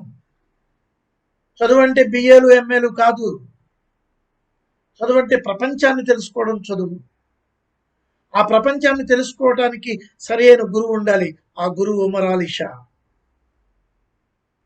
అంతేకాదు, ఒక రాజకీయ విశేషం తీసుకున్నట్టయితే ఆ రాజకీయపు టెత్తులు, ఆ రాజకీయపు చిత్తులు అవన్నీ కూడా స్పష్టంగా తెలుసుకుని ఏది ఎట్లా చేయాలి, ఇది ఇలా ఎందుకు చేయకూడదు, ఇది ఇలా ఎందుకు చేయాలి అని ఆయన పార్లమెంటు సభ్యుడిగా ఎన్నో సలహాలు ఇచ్చాడు. నేను అస్తమానం చెప్తూ ఉంటాను, భారతీయుల దురదృష్టం ఏమిటంటే సరిగ్గా 1947కి ముందు రాజ్యాంగ సమావేశం జరిగినప్పుడు, రాజ్యాంగ పరిషత్తును ఏర్పరిచినప్పుడు 46లో సరిగ్గా ఆ సమయానికే ఉమర్ అలీ షా గారు వెళ్ళిపోవడం. దేశం అంతటినీ ఏకం చేయాలి, ఈ దేశం రెండుగా విడిపోకూడదు, ఇది అఖండ భారతంగా ఉండాలి, ఉంటేనే ఈ దేశపు విలువ నిలబడుతుంది, ఈ దేశపు సిద్ధాంతం నిలబడుతుంది, ఈ దేశపు ఔన్నత్యం నిలబడుతుంది అని చెప్పినవాడు ఉమర్ అలీ షా గారు. అటువంటి ఉమర్ అలీ షా గారి యొక్క నిర్దేశకత్వం, సంచాలకత్వం ఆ రోజున రాజ్యాంగ పరిషత్తుకి లేకపోయింది. ఆ రోజున రాజ్యాంగ పరిషత్తులో ఆయన ఉండుంటే ఇవాళ రాజ్యాంగంలో మనం అనుకునే ఈ పొరపాట్లు దొర్లి ఉండేవి కాదేమో అనిపిస్తుంది నాకైతే. రాజ్యాంగం 50లో అమల్లోకి తెచ్చుకున్నాం, 51లోనే సవరణ చేసాం. ఆ రాజ్యాంగం రాశారు ఈయన చాలా గొప్పవారు అని మనం చెప్పుకునే డాక్టర్ అంబేద్కర్ గారు బతుకుండగానే రాజ్యాంగాన్ని 20 సార్లు రాజ్యాంగ సవరణ చేశారు. ఇప్పటికి 200 సార్లు చేశారు రాజ్యాంగ సవరణ. ఇలాంటి తప్పులు ఎందుకు జరిగాయి అంటే ఆధ్యాత్మిక విజ్ఞానంతో ముందుకు నడిపించగలిగే గురువు, ముందుకు నడిపించగలిగే సలహాలు ఇవ్వగలిగిన వ్యక్తి ఆ రోజున రాజ్యాంగ పరిషత్తులో లేకపోవడం కారణం. అదే ఉమర్ అలీ షా గారు ఉండుంటే ఏమో ఏం జరుగుండేదో.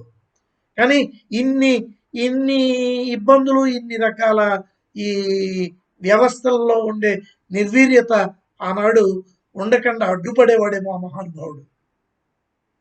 మన దురదృష్టం, మనకి ఇట్లా రాసిపెట్టి ఉందనిపిస్తుంది. విగ్రహారాధన ఒప్పుకోలేదు ఆయన. విగ్రహారాధన ఎందుకు దారితీస్తుందో ఆయన ముందే చెప్పగలిగాడు. ఇవాళ విగ్రహారాధన ఒప్పుకోకుండానే విగ్రహాలను ఎత్తిమీద పెట్టి ఊరేగిస్తాం. రాజకీయాల్లో కూడా ఇవాళ విగ్రహారాధనే, అన్నిట్లోనూ విగ్రహారాధనే. విగ్రహాన్ని ఉంచుకోవడం ఈ దేశంలో భారతీయ సనాతన సంప్రదాయంలో తప్పు కాదు. సనాతన సంప్రదాయం విగ్రహారాధన ఒప్పుకుంది, విగ్రహారాధన ప్రోత్సహించింది, ఆలయాలు కట్టింది, ఆ ఆలయాల్లో సంస్కృతి నిలబడింది. కానీ అందులో ఉండే పొరపాట్లని ఆయన ఆనాడే గుర్తించి ఆ రోజే మనల్ని హెచ్చరించారు. ఈ విగ్రహాలని ఎంతవరకు మనం చూసుకోవాలో అంతవరకే ఉంచాలి, కానీ ఎప్పుడు పడితే అప్పుడు, ఎలా పడితే అలా ప్రతి దానికి ఉపయోగించుకోకూడదు అని. ఇవి నేర్చుకుంటున్నామా మనం? ఇది మనం ఒక్కసారి ఆలోచించుకోవాలి.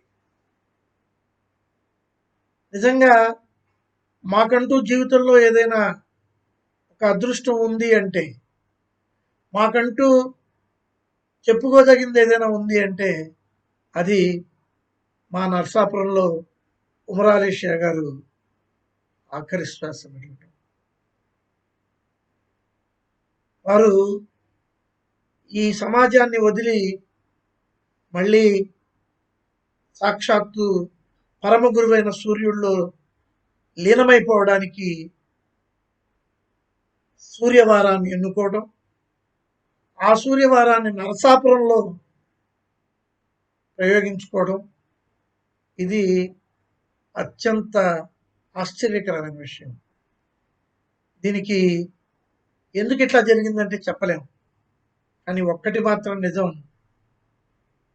దేవుడు ఉన్నాడా ఏమో, ఉన్నాడో లేదో, అసలు కలడో లేదో అని అనుమానం ఆ రోజు గజేంద్రుడికి వచ్చిందట. మనకి రోజు వస్తూనే ఉంటుంది ఈ ఆలోచన.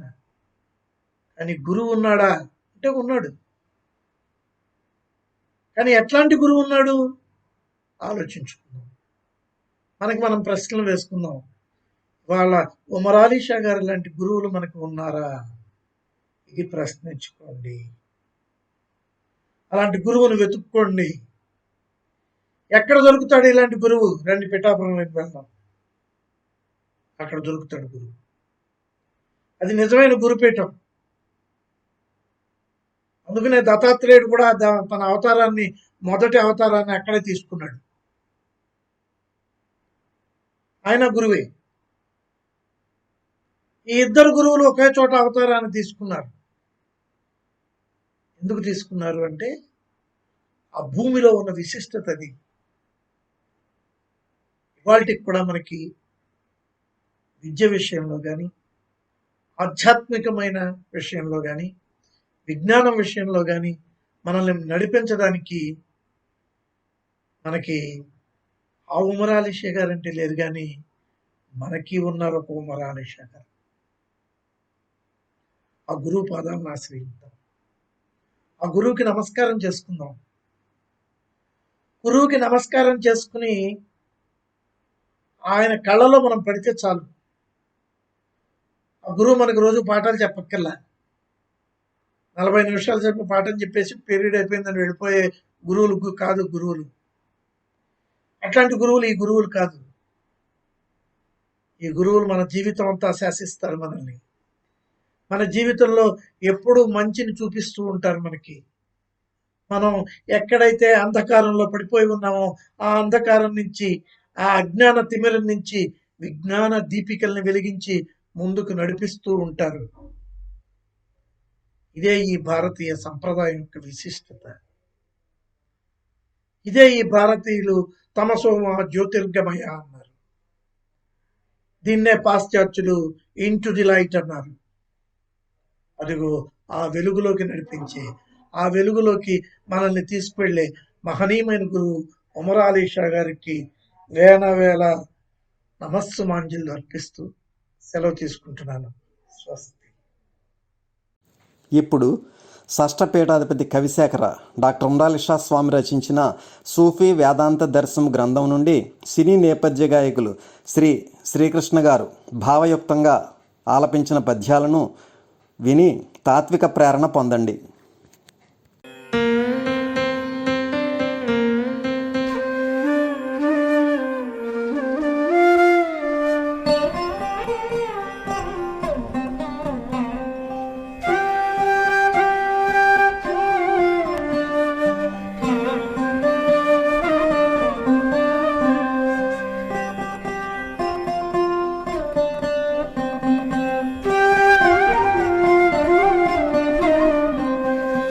ఆ పరలోక జీవితమే ఆరయ శాశ్వతమెల్లవారికి, ఏ లోపములుండబోవు తన లోపలనున్న యదార్థ వస్తువే, కాపురముండు నచ్చట అఖండ సుఖైకరస ప్రధానమై, దీపము బోలె వెల్గు తన తేజమునీశ్వర తేజముక్కటై. ఏ లోపము లేని ఆ పరలోక జీవితమే ఎవరికైనా శాశ్వతమైనది.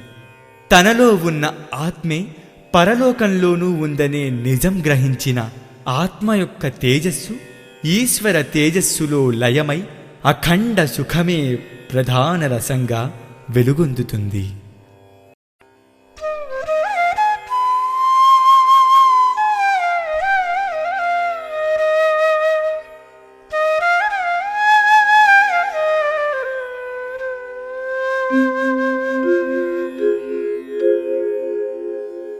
ఎన్ని రహస్యముల్ దెలిసి ఎన్ని ఎరింగిన నేమి కార్యము, ఏనన్న మహాపదార్థము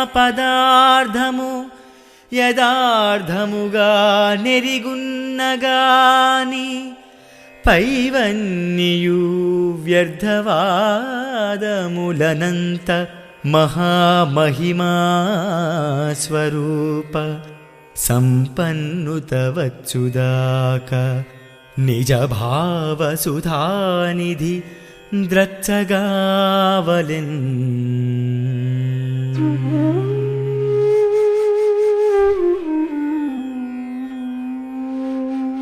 నేను అనే మహాపదార్థం గురించి నిజం తెలుసుకోలేనప్పుడు ఎంత అభ్యసించి ఎన్ని రహస్యాలు తెలుసుకున్నా అవన్నీ వ్యర్థవాదాలకు పనికి వస్తాయి తప్ప ఈశ్వర విషయం గ్రహించడానికి పనికిరావు. నీ భావ సముద్రాన్ని చిలికి యథార్థం గ్రహించినప్పుడే ఆ అనంత మహాస్వరూపాన్ని పొంది తరించగలవు.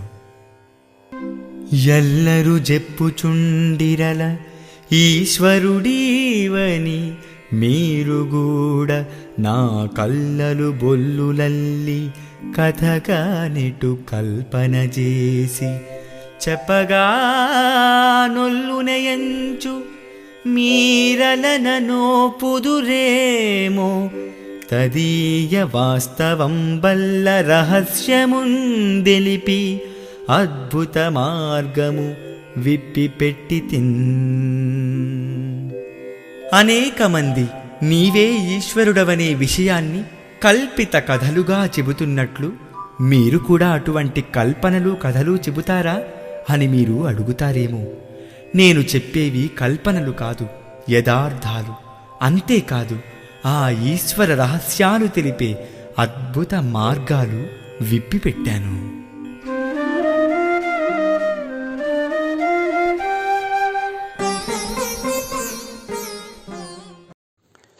కొద్ది క్షణాలలో స్వామి దివ్య సందేశం ప్రసారం అవుతుంది.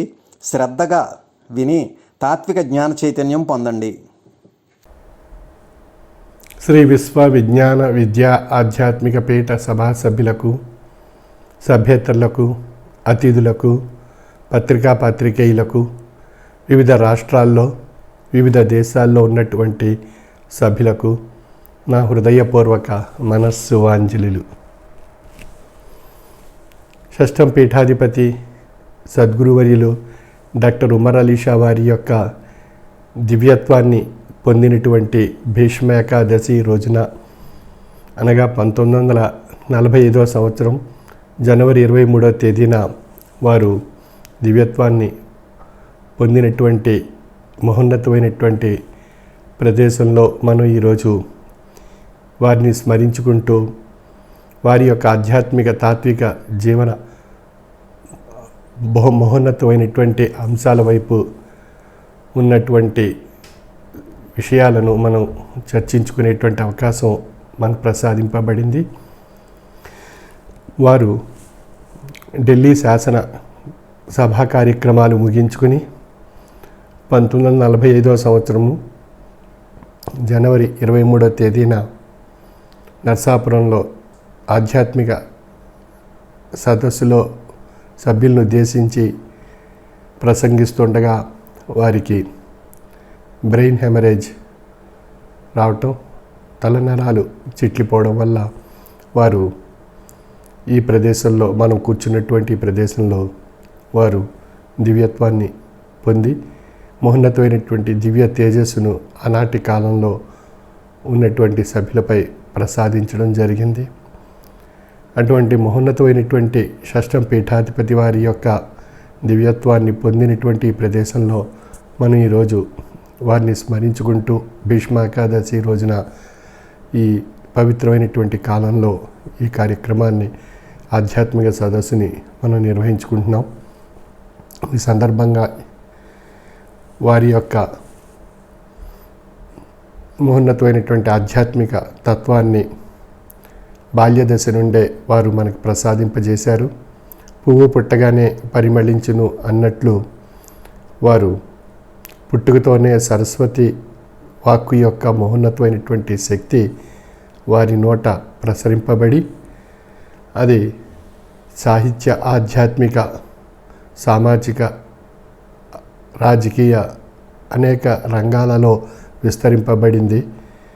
అటువంటి మహోన్నతమైనటువంటి మహామనిషి, మహర్షి, బ్రహ్మర్షి, ఆధ్యాత్మిక సాహితీ తాత్విక వేత్తగా వారు అనేక రచనల ద్వారా ఆనాటి సమాజాన్ని, పండితుల్ని, పామరుల్ని అందరినీ కూడా ఈ ఆధ్యాత్మిక సాహిత్య విధానాల్లో మహోన్నతమైనటువంటి స్థితిని పొంది తరించేటువంటి మార్గాలను సూచించడం జరిగింది.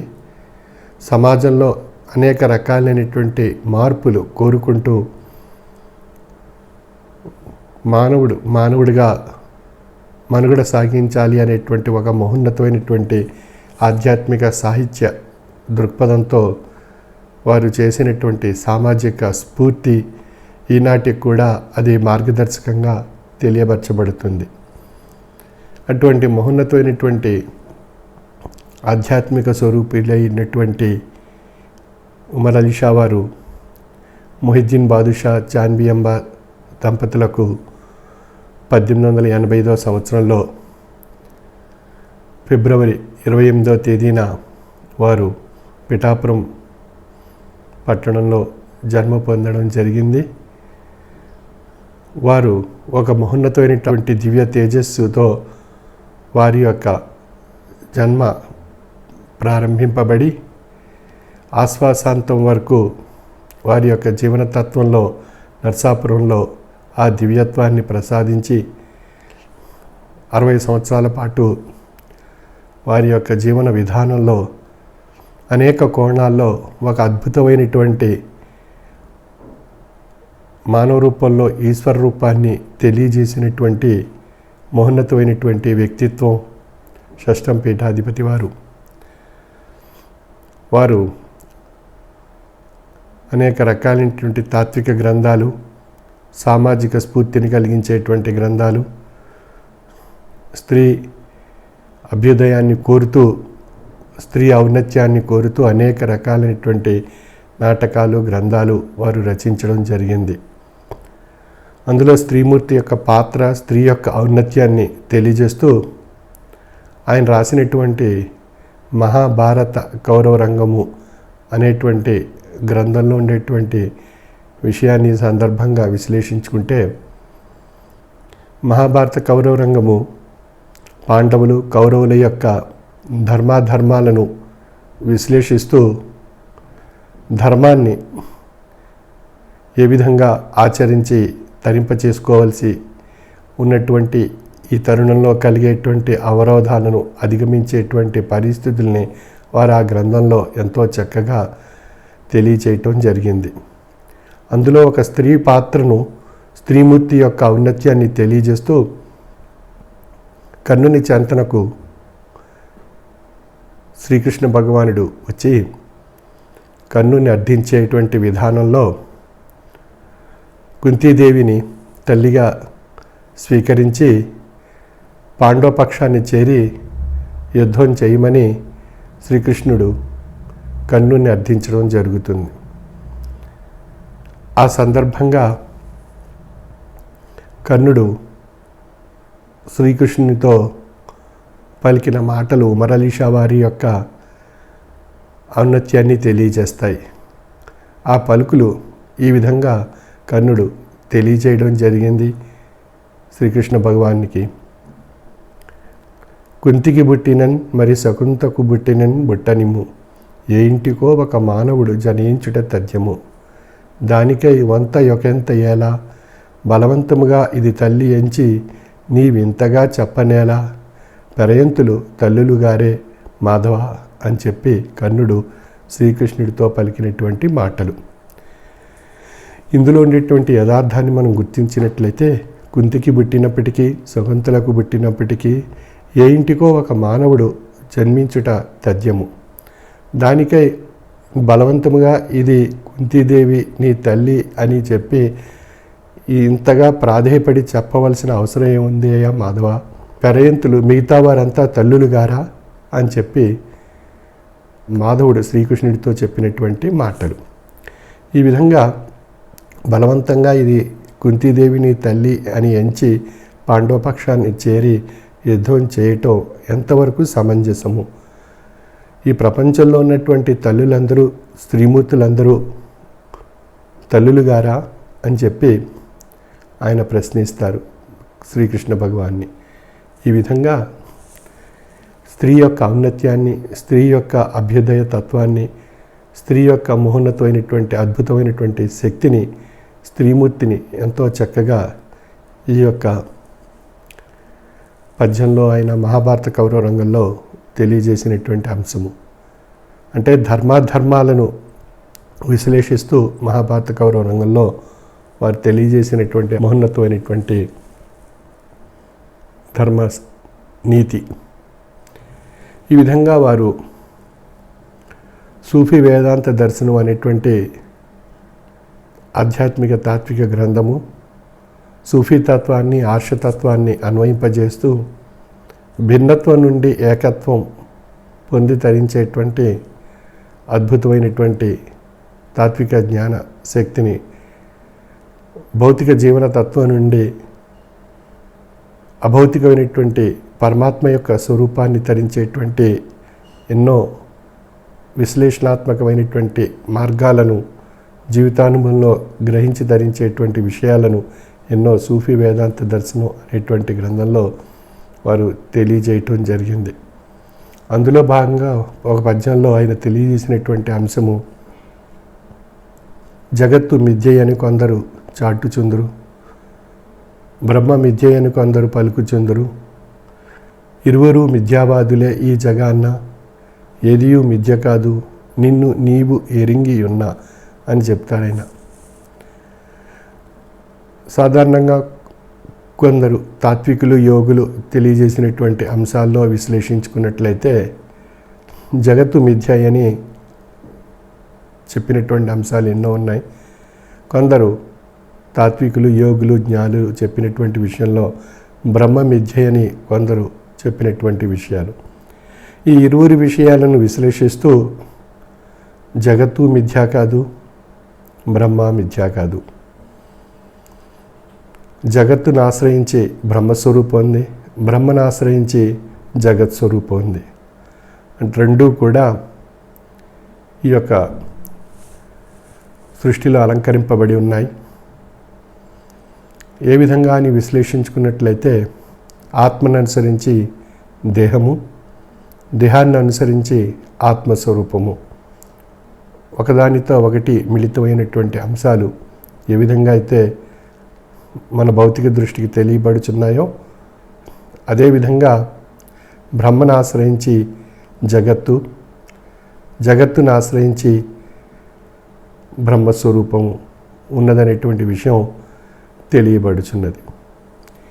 ఈ విషయాలను మనం విశ్లేషించుకున్నట్లయితే ఈ రెండూ కూడా ఒకదానితో ఒకటి అనుసంధానింపబడి ఉన్నటువంటి అంశాలు.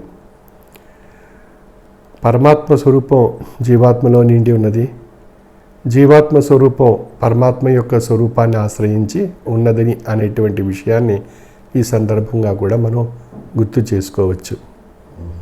మంచిది, ఈ జీవాత్మ పరమాత్మ గురించి తప్పిస్తూ ఉంటాడు, పరమాత్మ ఈ జీవాత్మలో నిండి ఉండి జీవన విధానంలో పరమాత్మ యొక్క శక్తిని ఈ జీవాత్మ స్వరూపంగా ఉన్నటువంటి మానవుడు ఏ విధంగా పొంది తరించగలడు అనేటువంటి విషయాన్ని జీవ స్వరూపమైనటువంటి బాటలో ఆయా పరమాత్మ యొక్క మహోన్నతమైనటువంటి అద్భుతమైనటువంటి శక్తులను తరించేటువంటి విషయాలను తత్వరూపంలో తెలుసుకోవడానికి ఒక మహోన్నతమైనటువంటి శక్తి మేధాశక్తి రూపంలో ప్రసాదించి అది జ్ఞానస్వరూపమైనటువంటి విషయాన్ని గ్రహించి తరింప చేసుకోవడం ద్వారా ఈ జీవాత్మే పరమాత్మ స్వరూపంగా పరిణామం చెందగలుగుతాడు అనేటువంటి విషయాన్ని తెలియజేస్తుంది.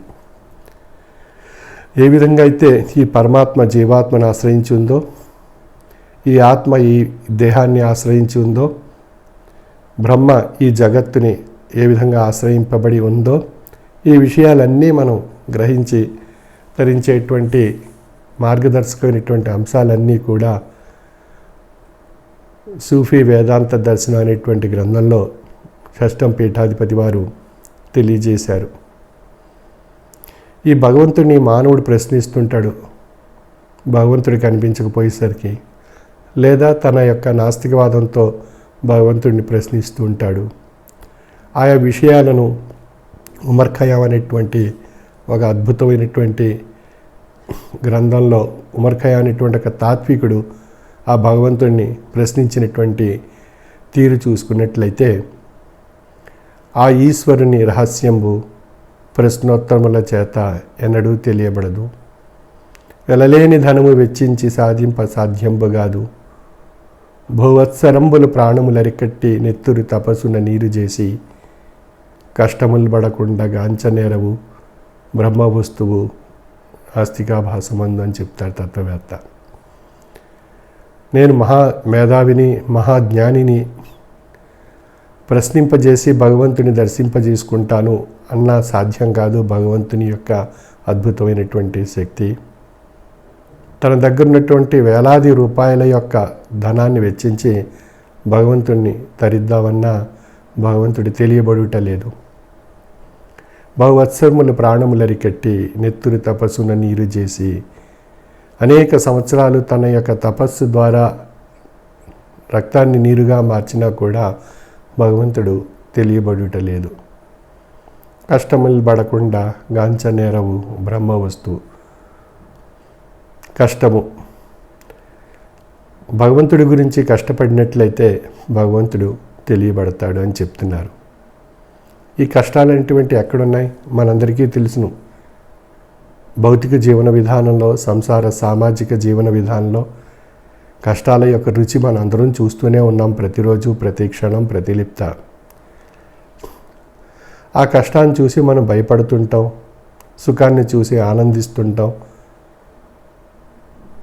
సుఖం ఆనందం వైపు తీసుకువెళ్తుంది, కష్టం దుఃఖం వైపు తీసుకువెళ్తుంది.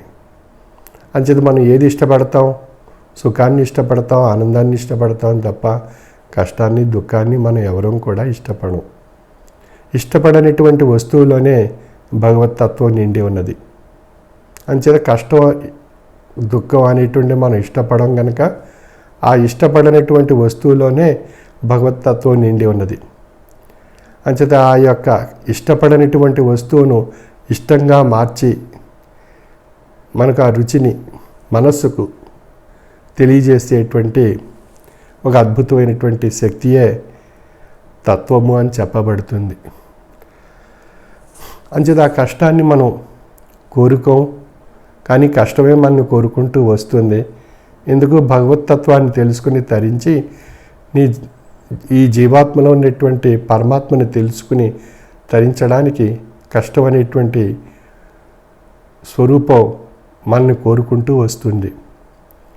అది దుఃఖాన్ని కలిగిస్తుంది. అప్పుడు మనకన్నా అతీతమైనటువంటి శక్తి, ఒక అద్భుతమైనటువంటి శక్తి భగవంతుడు అనేటువంటి స్వరూపం అర్థించినట్లయితే ఆ స్వరూపం చేత ఒక అద్భుతమైనటువంటి శక్తి వెలువడి ఈ కష్టాన్ని, దుఃఖాన్ని తొలగింపజేస్తుంది అనేటువంటి భక్తి, విశ్వాసంతో కూడినటువంటి ప్రగాఢమైనటువంటి సంకల్పం మనలో ఏర్పడుతుంది.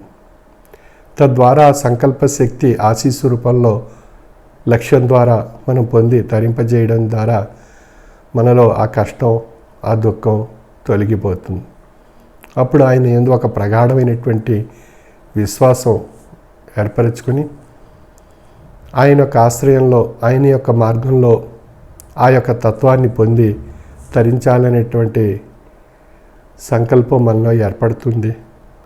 ఆ సంకల్పం బలీయంగా ఏర్పడినప్పుడు తత్వం వైపు మన దృష్టి మారి తాత్వికమైనటువంటి ఆలోచన స్వరూపమైనటువంటి భావాలు ఉత్పన్నం చేస్తూ మన యొక్క జీవన తత్వంలో ఆధ్యాత్మిక తాత్విక మార్గం వైపు ప్రయాణం చేయించి మనలో ఉన్న జీవాత్మే పరమాత్మ స్వరూపిగా పరిణామం చెందేటువంటి స్థాయిలో మన యొక్క జ్ఞానస్వరూపమైనటువంటి చైతన్యవంతమైనటువంటి శక్తి చేత ఆ పరిణామాన్ని మనం పొందే అవకాశం మనలో ఏర్పడుతుంది. అంచేత వేదవాంగ్మయంలో కూడా తత్వమసి, తాత్విక జ్ఞానము చేత ఆత్మలో అయమాత్మ అనేటువంటి స్వరూపంలో పరిణామం చెంది ఆ పరిణామ స్వరూపమైనటువంటి శక్తి ప్రజ్ఞానం బ్రహ్మగా, జ్ఞానము చేత బ్రహ్మస్వరూపిగా పరిణామం పొందేటువంటి స్థితిని తెలియజేసి ఆ స్వరూపం యొక్క అంత్యపరిణామం నేననేటువంటి బ్రహ్మస్వరూపిగా తనలోనే నిండి ఉన్నాను అనేటువంటి విషయాన్ని తెలియజేస్తుంది. అంచేత జీవాత్మలో పరమాత్మ యొక్క స్వరూపం నిండి ఉన్నది అనేటువంటి విషయం మన యొక్క వేదవాంగ్మయంలో తత్వమసి, అయమాత్మ, ప్రజ్ఞానం బ్రహ్మ, అహం బ్రహ్మస్మి అనేటువంటి మహోన్నతమైనటువంటి వేదవాంగ్మయం యొక్క అద్భుతమైనటువంటి శక్తి చేత మనకు తెలియబడుతుంది జీవాత్మే పరమాత్మ స్వరూపం అని. అహం బ్రహ్మస్మి అంటే తత్వమసి అనేటువంటి స్థాయి అహం బ్రహ్మస్మి అనేటువంటి స్థాయిగా పరిణామం చెందేటువంటి స్థితి యొక్క స్వరూపం చేత జీవాత్మే పరమాత్మ స్వరూపము అనేటువంటి విషయం మనకి ఇక్కడ నిర్ధారణ కాబడుతుంది. కాబట్టి మన యొక్క జీవాత్మ పరమాత్మ స్వరూపిగా మనలోనే నిండి ఉన్నారు అనేటువంటి విషయాన్ని మనం గ్రహించి తరింపజేసుకోవడానికే ఆధ్యాత్మిక తాత్విక జ్ఞానము అనేటువంటి బాట మనకు అవసరం. మన దైనందిన జీవన విధానంలో భ్రాంతి స్వరూపమైనటువంటి భావాలు ఎన్నో ఉత్పన్నం కాబడుతూ ఉంటాయి. అవి ప్రతి క్షణం మానసిక శారీరక విషయాలపై ప్రభావితం చేస్తూ మనకు అనేక రకాలైనటువంటి భ్రాంతి భావాలను కలిగిస్తూ ఉంటాయి. ఆ భ్రాంతి భావాలు ఆశాజనకంగా ఉంటాయి కొన్ని సమయాల్లో. ఆ భ్రాంతి భావాలు కొన్ని సమయాల్లో కొన్ని నష్టాలు, బాధలు, దుఃఖాలకు మార్గదర్శకం కాబడుతూ ఉంటాయి. ఈ యొక్క విషయాల నుండి మనం తొలగించి మనలో ఉన్న జీవాత్మను పరమాత్మ స్వరూపిగా పరిణామ రూపంలో తెలియచేయటానికే తాత్విక జ్ఞాన శక్తి యొక్క బాటలో ప్రయాణం చేసేటువంటి విధానాన్ని తెలియచేయటానికే సద్గురువర్యులు, అవతారులు, తాత్వికులు, యోగులు, జ్ఞానులు, ప్రవక్తలు, ప్రభువులు మనకు ఆయా కాలాల్లో ఆయా మహోన్నతమైనటువంటి తాత్విక జ్ఞాన స్వరూపమైనటువంటి శక్తులను ప్రసాదింప చేయడానికి భగవంతుడు మానవ రూపంలో ఆయా ఈశ్వర మార్గాన్ని మనకు తెలియజేయడం జరిగింది. ఆయా అంశాన్ని అనుసరించి మన యొక్క జీవన తత్వంలో మన వారి బాటల్లో మనం ప్రయాణం చేస్తున్నాం. ఆ బాటలు మార్గాలుగా, ఆ మార్గాలు మతముగా అన్వయింపబడి ఉన్నాయి. ఆ మత మార్గాలు మనందరినీ ఒక ఏకత్వ స్థితికి తీసుకువచ్చి భగవతత్వాన్ని మనలో తెలియజేస్తున్నాయి. అంచేత భిన్నత్వం నుండి ఏకత్వానికి మనం పొంది తరింపజేసుకోగలిగేటువంటి మార్గమే ముక్తి స్వరూపము అని చెప్పబడుతుంది. ఆ బాటను తెలియజేయడానికి ఒక అవతారి రూపంలో శ్రీకృష్ణ భగవానిగా, శ్రీరామచంద్రమూర్తినిగా, ప్రవక్తగా, క్రీస్తు ప్రభువుగా ఈ విధంగా అనేక మత ధర్మాలు మార్గాలుగా ఏర్పడి గమ్యం అనేటువంటి ఆ మహోన్నతమైనటువంటి ఆ ఏకత్వ స్థితికి పొంది తరించేటువంటి విషయాన్ని తెలియజేసేటువంటి అద్భుతమైనటువంటి తాత్విక జ్ఞానము మనం వారి నుండి పొందగలుగుతున్నాం.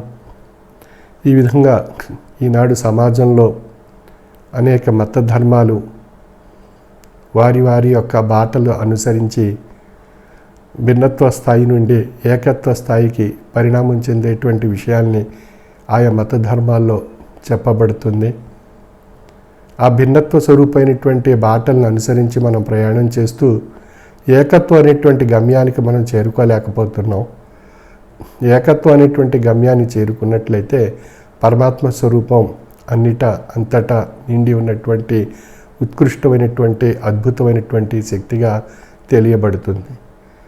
మనం ఆ స్థితికి చేరలేక భిన్నత్వపరమైనటువంటి బాటలో ప్రయాణం చేస్తూ నా మతం గొప్ప, నేను గొప్ప, నా భగవంతుడు గొప్ప, నా ధర్మం గొప్ప, నా మార్గం గొప్ప అనేటువంటి భావనలో భిన్నత్వంతో మనం ప్రయాణం చేయగలుగుట చేత ఏకత్వాన్ని స్థితికి చేరుకోలేక మనకు అనేక రకాలైనటువంటి మత స్వరూపమైనటువంటి భావాల యొక్క విభేదాలు మనం సృష్టించుకుంటూ మానవత్వంలో ఈశ్వరత్వాన్ని తెలుసుకోలేక మనం అనేక రకాలైనటువంటి నష్టాలకు, సంక్షోభాలకు, సమస్యలకు, తాపత్రయాలకు గురి కాబడేటువంటి పరిస్థితులు మనలో ఏర్పడుతున్నాయి.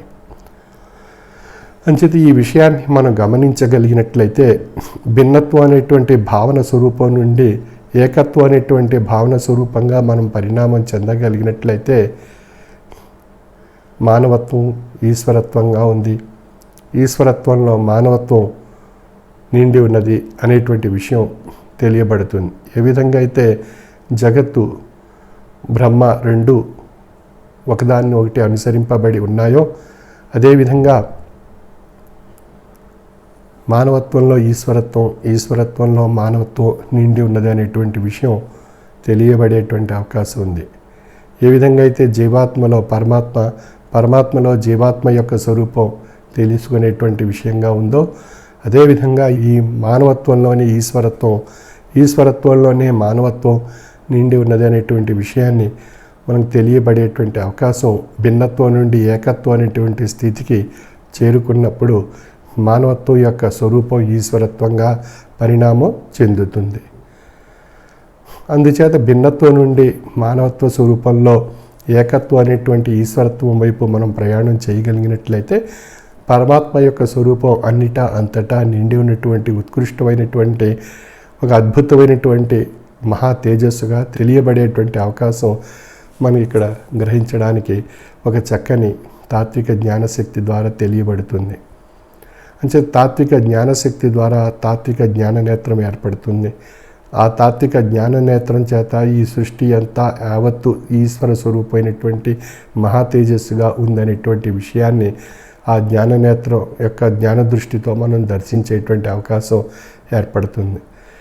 ఏ విధంగా అయితే మన నేత్రాల ద్వారా ఈ ప్రాపంచికమైనటువంటి సమాజాన్ని, ఈ ప్రాపంచికమైనటువంటి ఈ యొక్క ప్రపంచాన్ని మనం చూసి ఆనందింపజేసుకోగలుగుతున్నామో మన నేత్రాల ద్వారా, అదేవిధంగా జ్ఞాననేత్రం ద్వారా జ్ఞాన దృష్టితో ఈ మహా తేజస్సుగా నిండి ఉన్నటువంటి ఈశ్వర సన్నిభమైనటువంటి శక్తిని చూసి దర్శించేటువంటి అద్భుతమైనటువంటి స్థితి మనకు ఏర్పడుతుంది.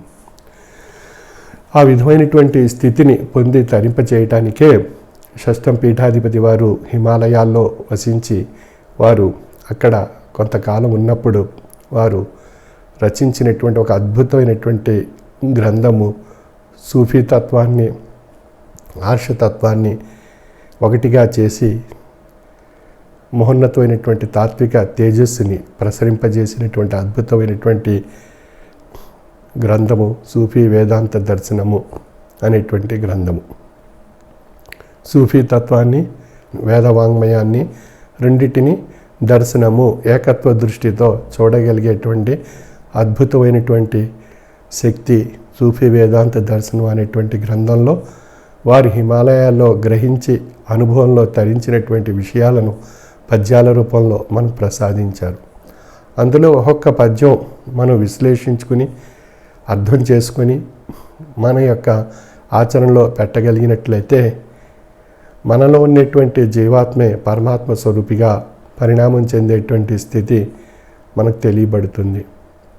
అటువంటి అద్భుతమైనటువంటి మార్గదర్శకమైనటువంటి జీవాత్మను పరమాత్మగా తరింపజేసేటువంటి అద్భుతమైనటువంటి శక్తి ఈ యొక్క సూఫీ వేదాంత దర్శనం అనేటువంటి గ్రంథంలో వారు ప్రసాదించారు. ఆ విధంగా వారి యొక్క అంత్యబాట యందు ఆశ్వాసాంతమందు వారు తెలియజేసినటువంటి అనేక ఘట్టాలు కూడా ఈ సూఫీ వేదాంత దర్శనం అనేటువంటి గ్రంథంలో మనకు అనుభవ రూపంలో గ్రహించి తరించే అవకాశం ప్రసాదింపబడి వారి యొక్క తాత్విక జీవన తత్వాన్ని పరమాత్మ యొక్క స్వరూపంగా పరిణామం చెందేటువంటి విషయాలను వారు ఆ యొక్క గ్రంథంలో అనుభవ రూపంలో తెలియజేశారు. ఈ విధంగా షష్టం పీఠాధిపతి వారు ఆనాటి సామాజిక విలువలను, ఆధ్యాత్మిక విలువలను, సాహిత్య విలువలను, రాజకీయ విలువలతో కూడినటువంటి అనేక అంశాలు వారు ప్రసాదించి వారి యొక్క అద్భుతమైనటువంటి మహా తేజస్సుని ఆనాటి సాధకులకు తరింపజేయడం జరిగింది. అటువంటి మహోన్నతమైనటువంటి వ్యక్తిత్వం 1945 సంవత్సరం జనవరి 23వ తేదీ ఆంగ్ల లెక్కల ప్రకారం, మన తెలుగు తిథుల ప్రకారం చూసుకున్నట్లయితే భీష్మ ఏకాదశి రోజున వారు నర్సాపురం పట్టణంలో సాయంకాలం 5 గంటలకు మనం చూసుకున్నటువంటి మన సభా ప్రాంగణాన్ని ప్రక్కనటువంటి ఒక గది, ఆ గదిలో వారు దివ్యత్వాన్ని పొందడం జరిగింది. ప్రస్తుతం ఈ గృహం మాస్టర్ సుబ్బారావు గారి యొక్క గృహంగా మనం ఆరాధన చేసుకుని ఈ సభను మనం ప్రారంభించుకుంటున్నాం. ఈ సభా కార్యక్రమాల్ని ప్రతి సంవత్సరం కూడా సుబ్బారావు గారు, ఇందుకూరి కనకరాజు గారు, విజయ్ గారు, వారి కుటుంబ సభ్యులంతా కలిసి ప్రతి సంవత్సరం కూడా భీష్మ ఏకాదశి రోజున నరసాపురంలో ఈ సభలు నిర్వహిస్తూ ఈ ఆశ్రమం ఏర్పడడానికి ముఖ్య కారకులు రామకృష్ణన్ రాజు గారు. వారు సూఫీ వేదాంత దర్శనం అనేటువంటి గ్రంథం 1వ పద్యం నుండి 605వ పద్యం వరకు ఎక్కడ ఏ సమయంలో లేపి అడిగినా కూడా వారు ఆ పద్యాలు చక్కగా వారు కంఠోపాఠం చేసి ఆ పద్యాల్లో ఉండేటువంటి మహోన్నతమైన విషయాలు తెలియజేసేటువంటి ఒక మహోన్నతమైనటువంటి వ్యక్తిత్వం. చిట్ట చివరి సమయం వరకు వారు ఒకసారి వారి చివరి అంకంలో నేను వెళ్ళి వారిని ఒక పద్యం చదవమని అడగ్గా ఆ పద్యం వెంటనే వారు చదివి ఆ పద్యం యొక్క అర్థాన్ని కూడా తెలియజేశారు. అంటే ప్రతి పద్యం కూడా ఎంతో కంఠోపాఠంగా వారు ఆ సూఫీ వేదాంత దర్శనం అనేటువంటి ఆ బాట వారు అనుభవ రూపంలో గ్రహించి తరించినటువంటి జీవన్ముక్త స్వరూపులుగా ఆనాడే వారు వారి యొక్క దివ్యత్వాన్ని తెలియజేశారు. ఆ సూఫీ వేదాంత దర్శనం అనేటువంటి గ్రంథంలో వారు అనుభవించినటువంటి స్థితి. ఆ విధంగా వారి యొక్క కుటుంబీకులు వారి యొక్క సంకల్పం చేత ఈ యొక్క ఆశ్రమం మనకు ఏర్పడింది ఇక్కడ. ఈ విధంగా వారు చేసినటువంటి అమోఘమైనటువంటి సేవను తిరిగి వారి కుటుంబీకులైనటువంటి ఇందుకూరి కనకరాజు గారు, విజయ్ గారు, వారి కుటుంబ సభ్యులు, మాస్టర్ సుబ్బారావు గారు ఈ విధంగా ఈ యొక్క కార్యక్రమాల్ని ఇక్కడ ప్రతి సంవత్సరం కూడా భీష్మ ఏకాదశి రోజున నిర్వహిస్తూ ఈ ఒక మహోన్నతమైనటువంటి ఆధ్యాత్మిక జ్ఞాన సభను ఏర్పాటు చేసుకోవడంలో వారు చేస్తున్నటువంటి కృషికి నా యొక్క ప్రత్యేక శుభాశీస్సులు తెలియజేస్తూ వారికి, వారి పిల్లలకు, వారి కుటుంబ సభ్యులందరికీ, ముఖ్యంగా విజయ్ గారి తండ్రి గారు రామకృష్ణరాజు గారు వారికి ప్రసాదించినటువంటి తాత్విక భిక్ష. అందుచేత ఈరోజు కూడా వారి కుటుంబీకులు, వారి మనవరాళ్ళు కూడా ఈ యొక్క పీఠంలో అద్భుతమైనటువంటి సేవలు అందిస్తున్నారు. అందులో భాగంగా రామకృష్ణరాజు గారి మనవడైనటువంటి రమేష్ రాజు గారు అమెరికాలోని లూసియానాలో ఉంటూ ప్రొఫెసర్గా పనిచేస్తూ వారు శాతత్వ అవగాహన సదస్సు అనేటువంటి ఒక కార్యక్రమంలో ఒక చక్కని రూపకల్పన చేస్తూ ప్రతి వారం కూడా ఆ శాతత్వంపై ఒక మహోన్నతమైనటువంటి అద్భుతమైనటువంటి విషయాలను వారు శాతత్వ అవగాహన సదస్సు ద్వారా తెలియజేస్తున్నారు. ఈ విధంగా వారికి రామకృష్ణరాజు గారి యొక్క వారి సంతతి అందరికీ కూడా షష్టం పీఠాధిపతి వారి యొక్క దివ్య ఆశీస్సులు, ప్రస్తుత పీఠాధిపతి వారి యొక్క దివ్య ఆశీస్సులు ఎల్లప్పుడూ ఎప్పుడూ కూడా వారికి ప్రసాదింపజేస్తూ తరింపజేస్తూ ఈ ఆధ్యాత్మిక తాత్విక జీవన శక్తిని వారందరికీ ప్రసాదించి ఒక అద్భుతమైనటువంటి మహోన్నతమైనటువంటి స్థితి భౌతికంగాను పొంది తరింపజేస్తూ వారిలో ఆశీస్సులను ప్రసాదించి తరించేటువంటి విధానం వైపు వారికి తాత్విక దృష్టిని కలిగిస్తూ వారు చేసినటువంటి సేవకు ఇది ఫలంగా ప్రసాదింపబడుతుంది.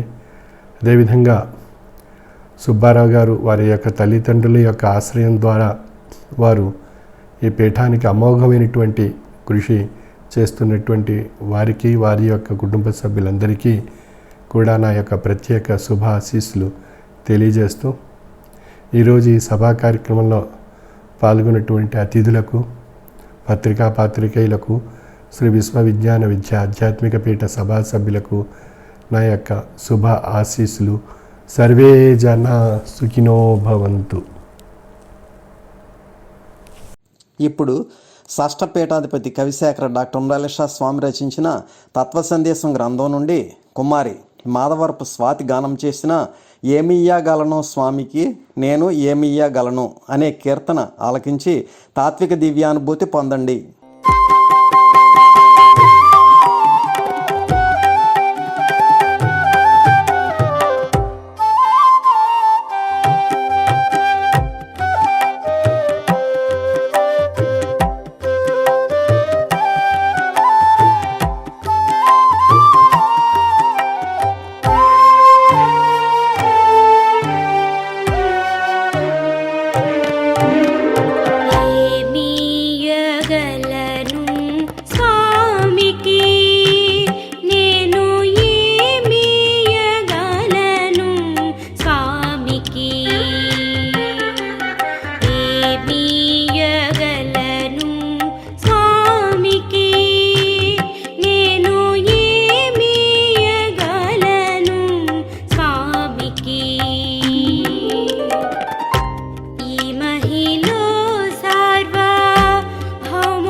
విధిని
ఇప్పుడు హారతి. అంతా లేచి నిలబడి హారతి కర్పూరం వెలిగించి స్వామి యందు పూర్తి లక్ష్యంతో హారతి కార్యక్రమంలో పాల్గొనండి. హారతి జయ జయ హారతి శ్రీ గురుదేవా హారతి జయ జయ హారతి గైకొనుము స్వామి హారతి జయ జయ హారతి నీరాజనములుని పేరు పేరున కూర్చి నీరాజనములుని పేరు పేరున కూర్చి ఆరాధించుచు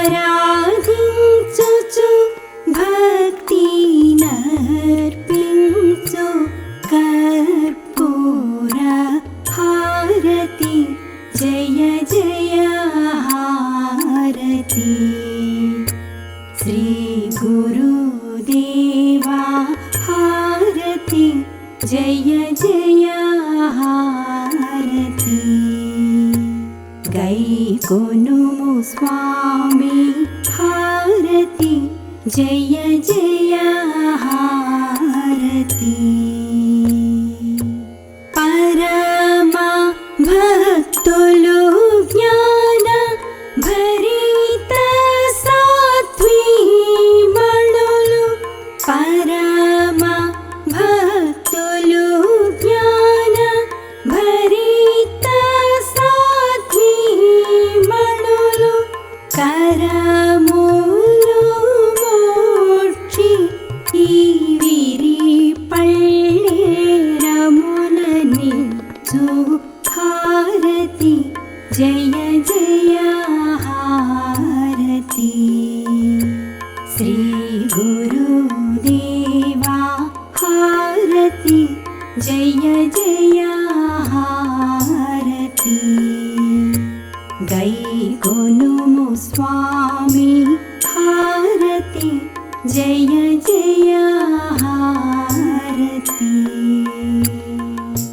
పరతత్వ తేజమున వరములు మాకిచ్చే పరతత్వ తేజమున వరములు మాకిచ్చే అరయుము మరాలీషా సద్గురు నరసి నటులనిదిగో అరయు హుస్సేన్ షా సద్గురు నరసి నటులనిదిగో అరయు మొహియుద్దీన్ బాదుషా సద్గురు నరసి నటులనిదిగో హారతి జయ జయ హారతి శ్రీ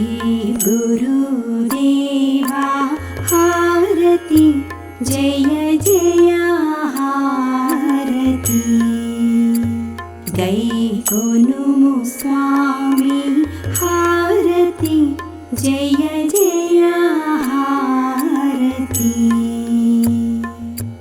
హారతి జయ జయ హారతి. మీరు మీ కుటుంబ సభ్యులు అందరూ హారతి స్వీకరించండి.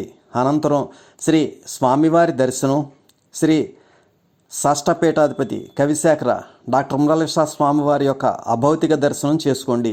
తదుపరి భక్తి విశ్వాసములతో తీర్థప్రసాదములు స్వీకరించండి. శ్రీ స్వామి వారి దివ్య ఆశీస్సులతో భీష్మ ఏకాదశి పుణ్యదినాన ఎంతో వైభవంగా నిర్వహింపబడిన షష్ఠపీఠాధిపతి కవిశేఖర డాక్టర్ ఉమ్రాలిషా సద్గురువర్యుల మహానిర్వాణ సభ ఇంతటితో ముగిసినది. ఈనాటి అంతర్జాల సభలో దేశ విదేశాల నుండి పాల్గొన్న సభ్యులకు భక్తులకు ధన్యవాదములు. శుభం.